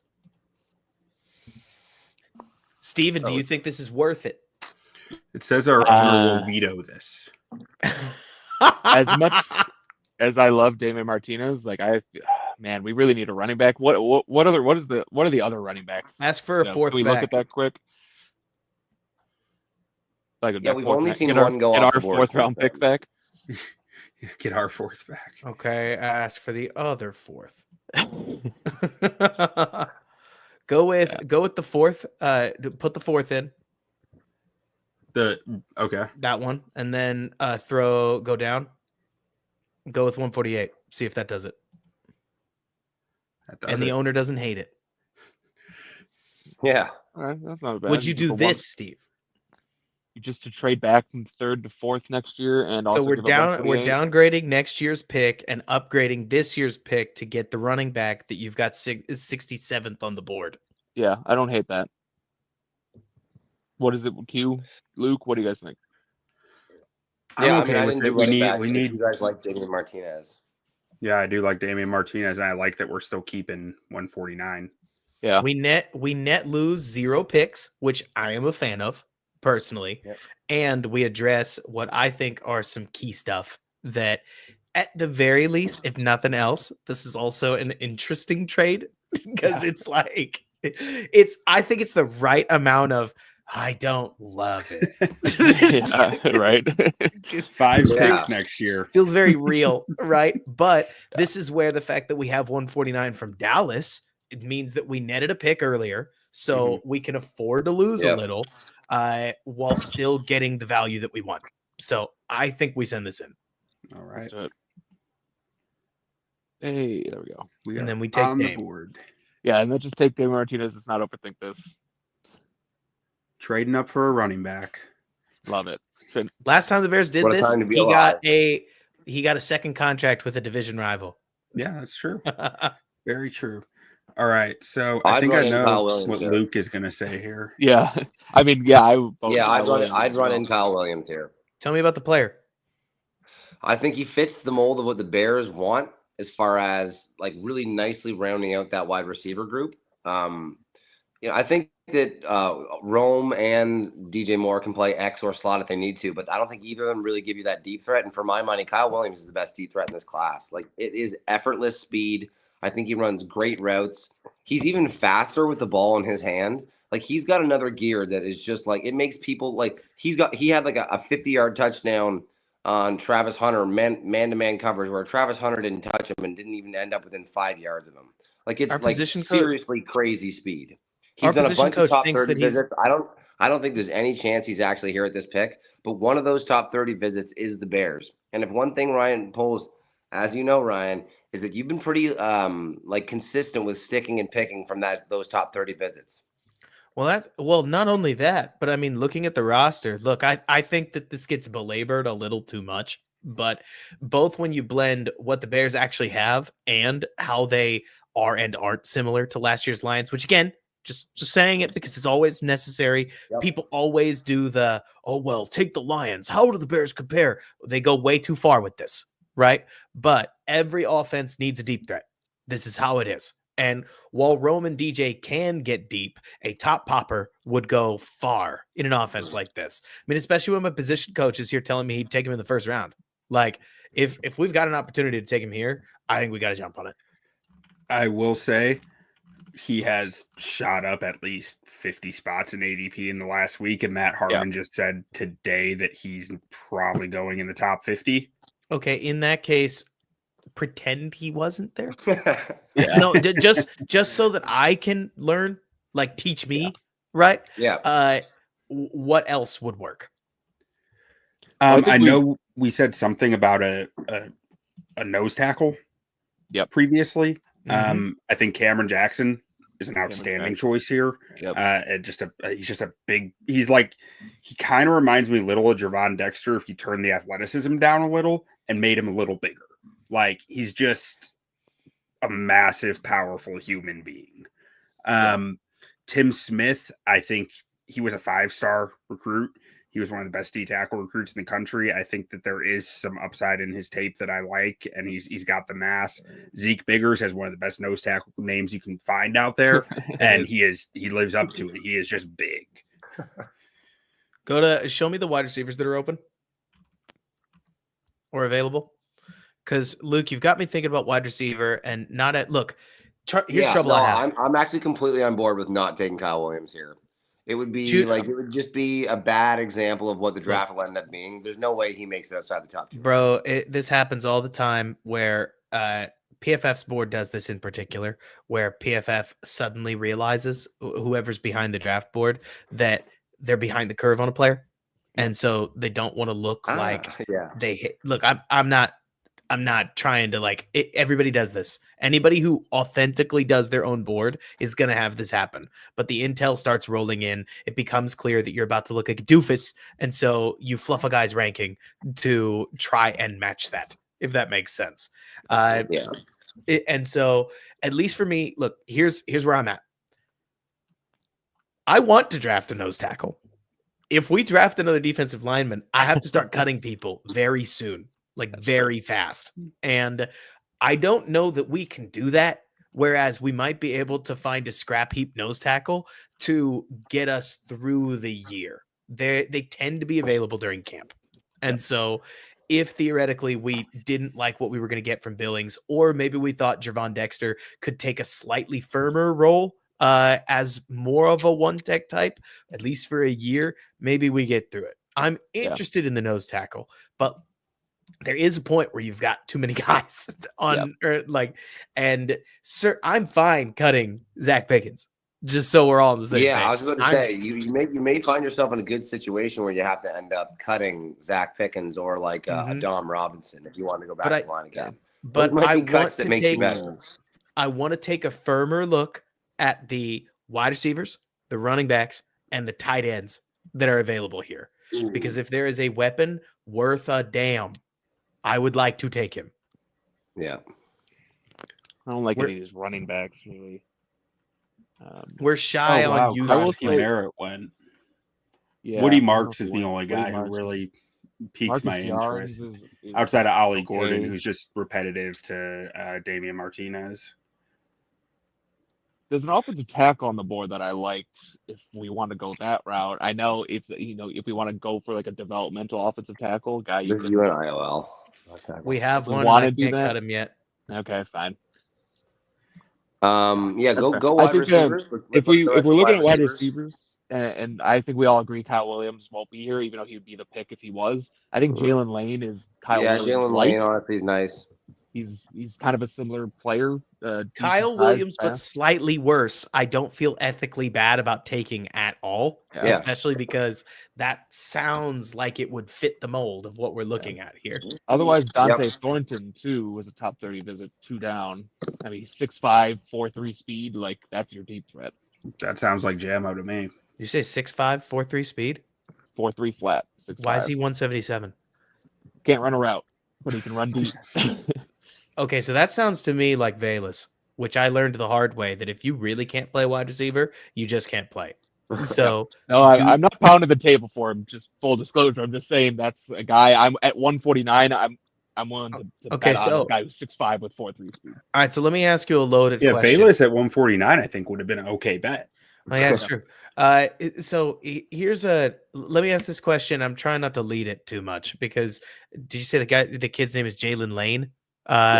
So when I look at the prototypical visual, I can literally visualize it. Maybe you guys can't do.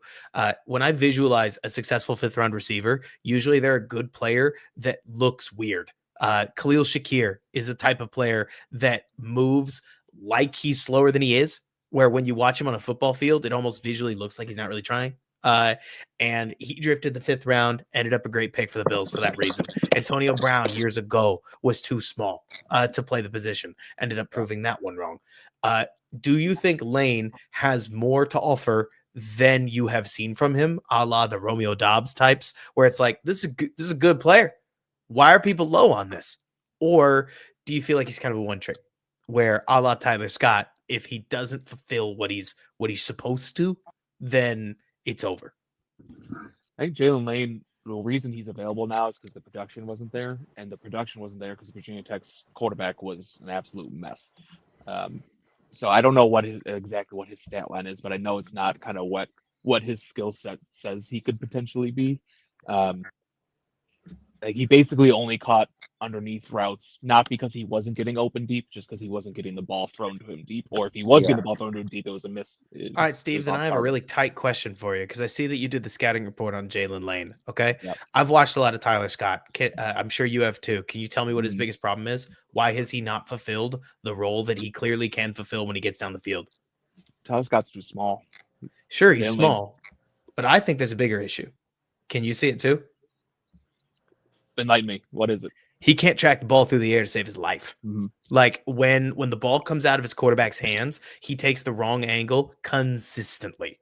And it makes these throws to Tyler Scott look incredibly inaccurate because he'll short it or he'll take it too long, and he can never get that timing just right to be there. When you talk about Jalen Lane, what I want to know, first of all, is, well, can he track the ball through the air? You make it sound like there's not a lot of evidence for or against. It just doesn't exist, right? But from what you saw, do you think he made his quarterback look more accurate than he was? Or do you think that he made his quarterback look inaccurate? He definitely did not make his quarterback look inaccurate. I can say for a fact his quarterback was bad. I think there would be some questions on his ball tracking ability. You're right, just because he caught some deep passes for sure, but there wasn't enough on tape because of the quarterback play. I think you were willing to take a chance at 149 that he does all the other stuff underneath where you could be like, maybe he'll with a real quarterback he'll take that next step. But even if he doesn't, though, I think he does enough underneath and in the screen game and stuff like that to make the pick worth it at this point. That's what's funny though, right? The screen game's going to DJ Moore, and if it's not going to DJ, it's going to Zacchaeus or Rome. And I say that not because I'm trying to hate on our boy here. It's more like you got to earn a bigger meal than the scraps of what's left. And so if you're telling me that he's fast enough to play down the field, good, we need one of those.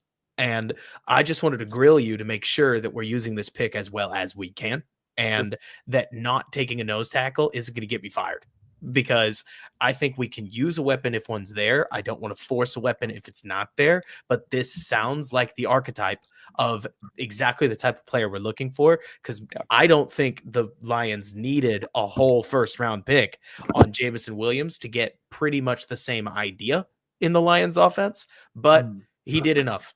And so if we could get similar out of a 5th round pick and let DJ Moore and Rome Odunze carry that weight that they are paid and picked to carry, then this can be a holistic attack. Yeah. Plus 68 punt returns, 2 punt return touchdowns, but 4 muff punts. I feel like I've heard this story before. Where have I heard it? All right. Are we doing Lane here? I think so. No, all right. Yeah, that's fine.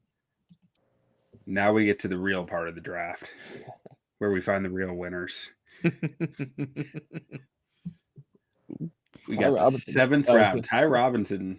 But, I mean, Malachi Moore will not be there. An Alabama safety who started for the better part of 5 years is not lasting. Yeah. I mean, devil's advocate, Eddie Jackson had a similar fall, albeit his was because of injury, but I think Moore is Moore. No one has said anything about Moore. I have like a 3rd round grade on him. Brugler came out with the beast this week and has a 4th round grade on him. I think he's going to start shooting up real quick here now that the beast is out and people see that and they're like, well, I got to watch this guy now.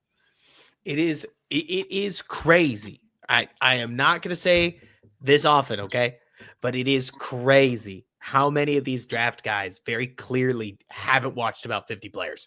And Yes. you start to see it, especially this week, I think is where it gets kind of exposed. And Wanya Morris is just a good example where it's like, here's a guy with 36-inch arms and he doesn't have feet made of stone. Like, this guy just doesn't last past pick 90. Yeah. I'm not even saying he's good. I'm saying if you know anything about the draft, he's a former 5-star too. Like, NFL teams pick this guy. And it reminds me of when Christian Watson was a 5th rounder for all of February and some of March, the year that he got drafted. It's funny seeing the way that stuff works out. Yeah. But we're in the more I watch him season, the more I watch this guy, I think he's a 2nd-round pick. Just say you didn't watch him, man. It's cool. There's a lot of guys to get to. My other favorite part is the day after each round of the draft, when all the beat writers go, the more I watch player, the better pick I think it is. The more I watch the player my favorite team drafted, the more I think this guy has all-pro potential. I will say it breaks my heart this year that we didn't have enough juice to get a reserve tight end. I understand that I was drafting in large case for need, but I also think you just don't have as much wiggle room with some of these picks as you think. Like, it is my honest opinion that let's use an example. I drafted Donovan Jackson. There's somebody out there that's going to think that that's a luxury pick. Well, couldn't that have been the pick that you used for a tight end, or maybe you use it earlier? I think if you're not running 6 offensive linemen in this day and age, you don't have enough linemen. And especially with the investment in Dahlman, which is nice, because if there's one position that Jackson's not going to play, it's center. Then Jackson can be next man up for the first guy to leave any of the 3 spots that are currently in jeopardy.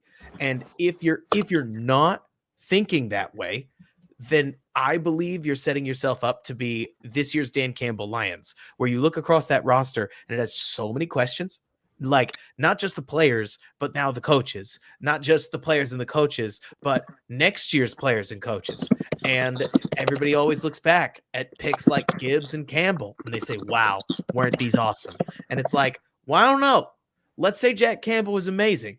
How good is the great modern linebacker? Like, what does that give you? How good is the great modern running back? What does that give you? And as stoked as I am about some of these other players, and as much as, frankly, I would love another tight end, I'll remind you guys, Cole Kmet is not awful. And he's young enough to where we should be able to get 2 years out of him. I don't love necessarily hinging on him, but the nice part is that if you just pretended like Cole Kmet doesn't exist, the Bears receivers aren't bad at all. And so at least their top 2 aren't. So I'm not trying to sit here and say the Bears roster is perfect, but I think we've done a good job of dolling out the edges in a very trade heavy plan. I think with picking Donovan Jackson, we've done a good job of helping create a future pathway to a maintainable offensive line, because the answer can't just be keep paying everybody. It's not going to work like that. And so I like where we are. Scouts, what looks good in the 7th round? These are your priority UDFAs. So we might not even be keeping these guys on the active after training camp. So who do you like? Who do you want as a camp invite? To me, I still like I really drafted one offensive lineman. I know that 7th round offensive linemen don't turn into much left, but I want to get more bodies. I want to just get more competition in there. I love Jalen Travis. I don't think he's going to be here as a poll. I like Bryce Cable do. I think he's actually really, really underrated. You can see his average draft position is bumping up. He's going to be a guy who gets bumped up in this simulator. Maybe not past the 6th round, but he's going to get bumped up a little bit. Drew Kendall could be nice as like a backup center, developmental center. Yeah, I like Kendall. I've heard good things about Joshua Gray. I haven't actually seen him, so I can't actually say anything about that. But I think Ty Robinson is good value there just in general. And Za Frazier is interesting to me because he's 6'3", 33-inch long arms, runs a 4.36 40. He sounds like a guy that Dennis Allen is going to be all about to me. I think a developmental corner in the 7th fits where the Bears are right now because they have enough requisite talent to hang in there, but we could roster a 7th rounder without that being wild. And so if Dennis Allen wants to take his best shot at it, I don't see a problem with that. If we wanted to stick to it, I like the concept of offensive line. I'll tell you, Steven, that this is where I differ from Poles, because I have no attachment to Doug Kramer, and I don't know if Ryan Poles can say the same. And so, like, we talk about developmental centers. Well, Bears have a developmental center on the roster. We just don't ever like to remember that Ricky Stromberg could be counted on for anything, because we know the odds. And so at least with development, or with a 7th round offensive lineman, a lot of the guys that you guys think could project as a guard interest me much more. But I will also point out, I cannot think of a starting an offensive lineman that went from 7th round to playing starting level ball at all. Doesn't mean it's a waste of a pick. It's just tough out there. It's usually interior. There's interior guys who do that, but like it takes 2-3 years for them to get there. What I always think is wild, and it's always worth talking about, and it's the biggest reason, to be honest with you guys, that I kept advocating not for projects, but for closer to finished projects with minor upside, is because I trust JTT more than I would like to admit against Eric Decker, right?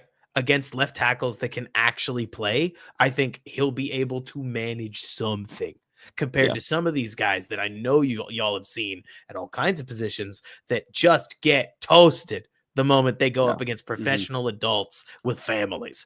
Like, it's a different mental game. It's a different physical game. And so, especially in those key positions, you need to be able to play, because as much as Tyree Carter made legitimately major strides from where he was, when he finally hit his potential, it just wasn't enough.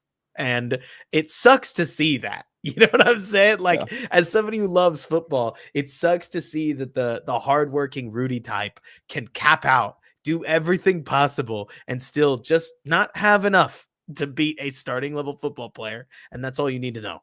But always makes me pause with linemen in the 7th, just because the Travis Bell types are really fun and they end up on a lot of rosters, and they just, at least on the Bears, they haven't seemed to go anywhere. And maybe that just poisoned the well for me. That's fine.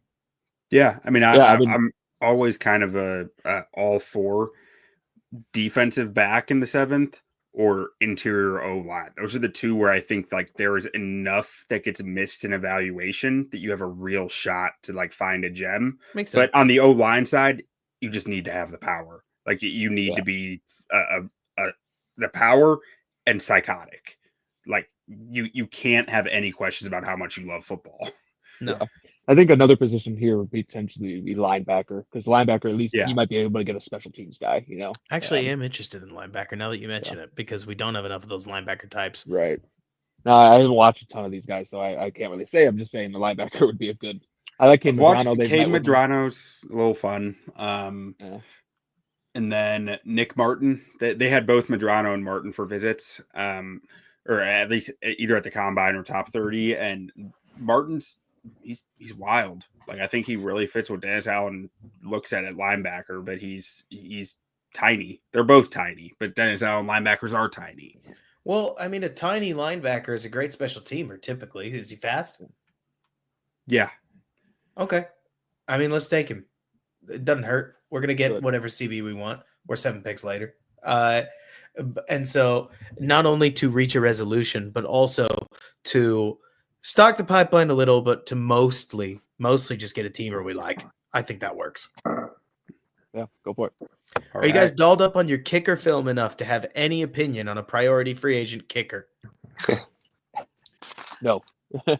You do not need to pretend you are. Yeah, I know. Last week, our guest GM was interested in, I think it was Ryan Fitzgerald. I kind of talked him down because I was like, I just don't know if Ryan Poles is in a situation where he's going to rely on a rookie kicker at all. As much as I think that Santos can be upgraded from, I just don't know that you take that chance. So this is all about philosophies, right? The further that I'm not an extremist, but I do think that we are getting closer and closer and closer to you only kick on fourth and goal and long basically, or anything beyond 50 yards. And pretty much everywhere else, you're going for it in almost all cases. So to me, the value that Santos brings, which is that 2010 Robbie Gold, like I just don't miss as long as you're in my range, asterisk, like value, doesn't do anything for me because I need a 55 yarder. And the Bears do too. The Bears lost no less than 3 games because they couldn't attempt anything from beyond 50, which sounds fake, right? It's like there are plenty of other players that made mistakes. It wasn't all Santos by any stretch of the imagination. But at this stage, philosophically, if you gave me the choice between a guy who was 75% he was 75% from between 50 and 60 at the cost of being only 85% inside of that, that kicker makes more sense for the offense that I'm expecting Ben Johnson to deploy than the guy who can hit anything inside of 50, but don't even bother attempting outside of that. We want to increase our point scoring range. But Fitzgerald was 5 for 5 from 50 plus this year, 6 of 10 in his career. Well, looking at his ADP, he's either going to be drafted or I'm going to try to throw a bunch of guaranteed money at him to get him to come to camp. So, I'm fine with him being a UDFA. I mostly wanted to bring up the topic because I think it's interesting, not because I would be caught dead spending a draft pick on it after the Torrey Taylor stuff, which is not to say Torrey sucks. It's to say I got my specialist. I'm not drafting another one. At this final one, I think Za Frazier makes a lot of sense. Yeah. And that closes out our draft class. Let's see if PFF gives us a nicer grade this time. Slightly. B-. Okay. Last week they gave us like a straight up D. Because we tried to be real. Hey, look, what I always think is interesting about these, and this will be my final thoughts before you guys tell me if you think we put together a decent class. A player like Harmon is always going to get you a bad grade because you're either right or you're not. Right.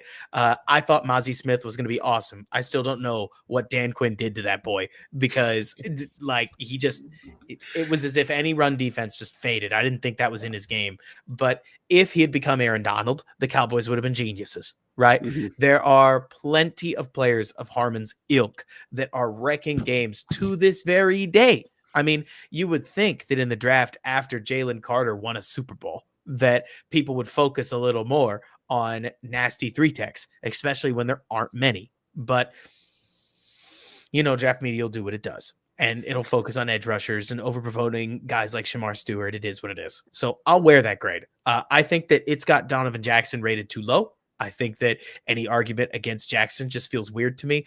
What I think is hard to do is to be an eye-catching freshman player, which he was 2 years ago. He was the kind of guy where when you turned on, who was it at the time? It was Paris and who's the huge dude? Dewan. Yeah. Dewan. You'd be watching Paris and Dewan and you go, God, that guard is killer. Who is that? Number 74. And then you figured out his name and you went, I'm going to keep an eye on him. For him to have done nothing wrong to this point, I always think is hard because it's easy to have a good year. It's hard to be on the forefront and deliver over time. That matters to me. JTT gets us something that we find more value in than the draft does. Other people are like, well, what if you got a sicko? And I'm like, I just need somebody that can play. Like there are a lot of these edge rushers where, especially the mid-second round, it's a graveyard of just wasted picks. Like guys that flat cannot play ball at all. But people thought that maybe a light could turn on and it didn't, right?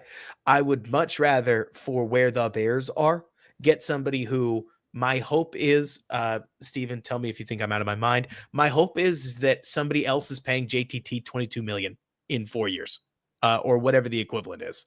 Like that he leaves the Bears after a good set of service. He's too expensive for us to keep, but he's somebody that wasn't so good that we can't replace him. And he walks, Bears get a comp pick out of it. Is that planning too far in the future? Maybe. But at that point, the hope is the Bears picking at 32 and they don't have much free agent money because they're extending all their guys. So I like where we are with these first 3 picks because I don't think you can fake these. right? Like you can try to gamble on the Jalen Lanes, and if you get nothing, fine, you'll live with it. If you get a great player, great. That's why you rolled the dice. But I'll tell you what you're not going to find in the 5th round is Donovan Jackson, ever. He's just not there anymore, and he's never going to be. Or JTT even, let alone the Harmon types. I really like, Luke, that you banged the table as loud as you did, because I really wasn't planning on drafting a safety there, but I like that we did that. I feel a little light on running back, but I'm interested to see if Ben Johnson wouldn't kill me for the choices we made. Because while I expected to come out, honestly, with 2 running backs, I feel like we came out with enough weapons to certainly get us through the year. And hey, at the end of the day, I think I would come away from this draft feeling like, okay, Rome, it is time for you to be who you were drafted to be. And there's nothing wrong with a number 9 overall pick, getting a number 9 overall size role. What do you guys think? Yeah, I mean, I'm very pleased with this draft. Even if I'm lower on JT than this, I'm sitting here going, I got my guy at 12. I got my guy at 39. I got a guy like way more than 72 at 72. And I'm good with this running back, and everything after that is just cake. So like I'm very happy with this draft class. Yeah. I mean, I think the biggest needs for the Bears are edge, D tackle, and I think that doing an edge, a D tackle, and then a really good offensive line depth piece in the first 3 picks, and then getting my guy at 72. I love the draft. I also think that that trade down is a realistic one and not a crazy one, and it's something I really want the Bears to look at is if it's doable, something coming down from 10 a little bit. Yeah, I agree. I think I like all these picks. The only one I would say is a slight reach is JTT, but Robert, you actually really sold me on him. I was actually lower on him going into this, and I think that is exactly the type of player that the Bears need, especially the Bears. You really can't miss with 12, 39, and 41. You got to get guys who can contribute and guys who are going to make an impact. And I think JTT is going to do that. And like you said, maybe he doesn't get a second contract, but he gets your comp pick, and he's going to provide good run defense at the very least. Anything he gets you as a pass rusher is just gravy. So I like this draft a lot. I think we set ourselves up well. All right, I got a question for you in particular, Steven, and Q. You can chime in if you'd like to. All right, so let's say this is the draft. Right. And all Bears Twitter goes and talks about it as they're going to. Right. Do you think, what do you think the odds are that then in camp we would hear about Jackson competing directly with Braxton Jones? High. I think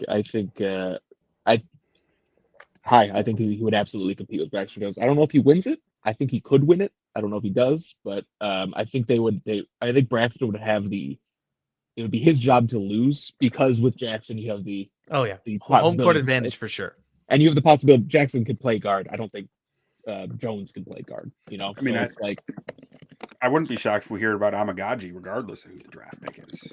The main thing I'm thinking out loud about, Luke, to bring you back into it, is you mentioned Eddie Jackson.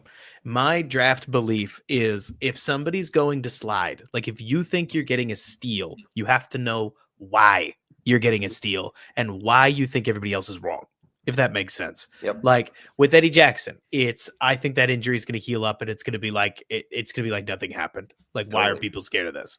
With Mukuba, what you told me is he's a terrible run defender. So your argument would be, well, he's a first rounder if Brisker does it. So as long as we roll somebody forward, I'm not worried about it. And with Donovan, what I like that you guys were telling me, I think he's a valuable enough pick as just guard depth to take over Tooney or Jonah Jackson and get me a little bit of negotiating leverage against Tooney. I'm trying to extend this guy, but I don't want him to break me off. So if I don't get myself a solid guard that is reasonable, his agent's not going to feel the heat. And so I want this even just to get what I want there.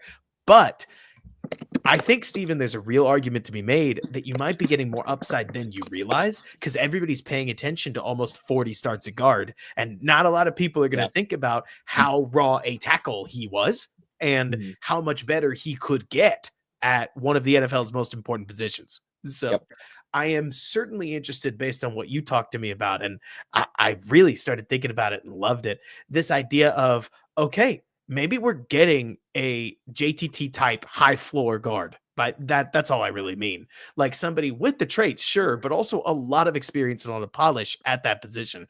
But what if he's a tackle? Like, what if he surprises us and he can actually hang on the outside too? Ooh, that would be a way that you could basically take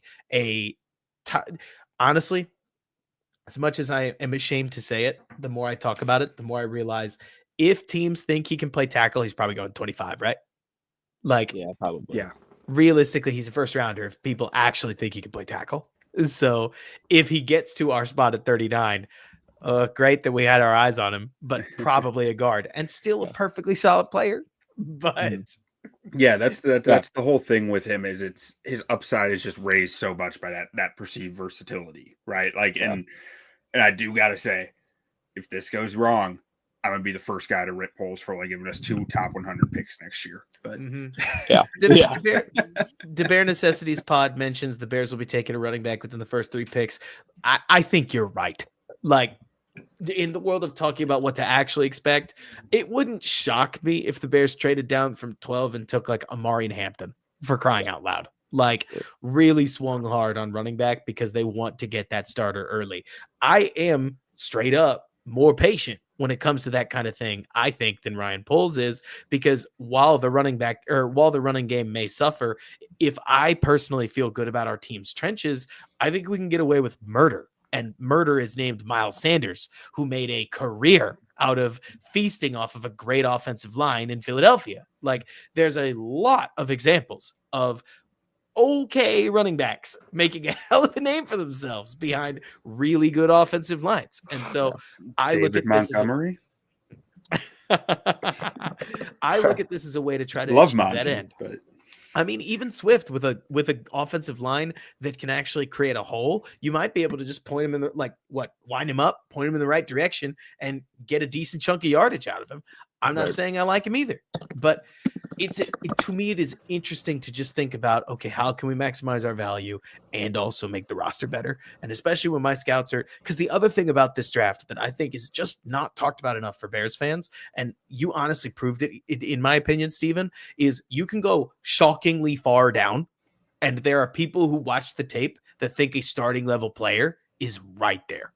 Like, pointing at it and going, he's right there. What are we doing? You guys have him at 67 on this big board. Like, that's a very healthy player to take at 95, let alone like to slot in your offense and potentially run away with. So I don't know that it would work, but it is something that I'm certainly willing to do, since I'm not going to get fired if we only win 6 games. I think with the running back classes here, to me, it's like you got Ashton Genty, who's I think is a blue chip player, and he can transform any offense he gets into. But it's very, very deep running back class. So if you don't get Genty, you want to take a guy at 39 or 41, or you'd be like, okay, well, the guy we can get at 72 is going to be, just a little bit. Yeah. Because it is such a deep running back class. So in my mind, I don't think this is what the Bears are going to do. In my mind, it's Genty or wait till 72 probably to get a running back. But I think Poles is probably going to trade back and get Marion Hampton. So I haven't been able to show many comments here, but I got to show this one because this one just killed me. We need a center. We should get Zach Frazier. We have Zach Frazier at home. The Zach Frazier we have at home is Zach Frazier. And that's great stuff. Great stuff. But I think that wraps it for us, guys. Thank you so much to our scouts, to Robert for jumping on, giving us almost 2 hours of your guys' time to go through this, go through the ins and outs, and find every single detail that is so important that we discuss and so much fun for us to discuss. And we hope that you guys listening, watching, enjoyed it. Make sure to go check out our one from last week as well with Sonny playing GM. We had a few of the same picks in there, but very different ways of reaching those picks. So just a different way to look at it. And we hope you guys have a great evening. Gentlemen, why don't we get out of here with a good old bear down, and we'll close this thing out. Bear down. Bear down, baby. Bear down. Y'all, I gotta close with this. I am so excited that for years, a lot of us make content and you can almost hear the hand wringing, right? There's reason to go make a why Justin Fields is going to break out video. There's deep burning emotion to prove those nasty people on ESPN wrong, right? Like there's so much fire. And I almost wonder if the fire is indirectly tied to doubt. And maybe I'm crazy. Like maybe this will end up on the Bears version of Old Takes Exposed. I'm like calm to the point of almost being bored. Like I'm excited to get to the draft, see who the Bears are picking, and I'm just gonna like wait until September. Where like, yeah, I'm sure there'll be a hype video. It's very easy to be hype about Caleb. Are you kidding me? Like the guy is unbelievably talented. Yeah, there's going to be a hype video about Ben Johnson. It's very easy to be hype about Ben Johnson. I'm sure there's going to be a hype video about DJ Moore and Rome Odunze. It's very easy to be excited about how good they are up front. Drew Dahlman, Joe Tooney. I think people aren't talking enough about how good Darnell Wright was in the back half of that last season, where it looked like he recovered from whatever was ailing him in the early half. And then he played pretty lights out as far as tackle goes. It always gets weird when you get into the relativism, like top 10, whatever, but like on a stale grade, he was great. And so I can't help looking forward to this season. Honestly, I don't know what it's going to be in terms of wins and losses, but for once, I just don't feel that consternation that has been core to being a Bears fan for 8 years at this point, where you're like, this one's got to go well. Because if it doesn't, then what? This time it's like, hey, if it doesn't go well, they really are cursed because they got so much better on their offensive line. They added on their defensive line. I hope they continue to do so. They've still got the weapons that we worked out last year. They've got the number 1 overall pick. They've got the sexy offensive coordinator turned coach. And even crazier, every time he talks, he sounds more and more like the real deal.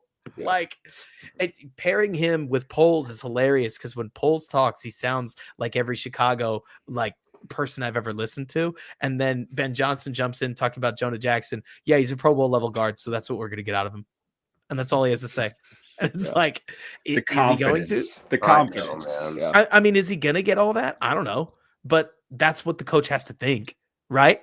Like, Kyle Shanahan doesn't look at his guys and say, maybe we'll do all right. It's like you got to look at your guys with the ferocity of one of these Super Bowl winners. And bros, I don't know what that means, but I am very excited to hopefully win some football games. Yeah. And I'm especially excited to not be thinking about losing football games and what that could do for us in the draft. Yeah, it's there's a calm to it that is relatively different than what we've experienced historically. And, kind of nice. I think I kind of remember this a little bit from when I was a kid, but that's about the only time I've ever felt it. So, were you going to say something, Steve? No, it's fine. All right. Well, thank you guys so much. And we will see you next time. Good night.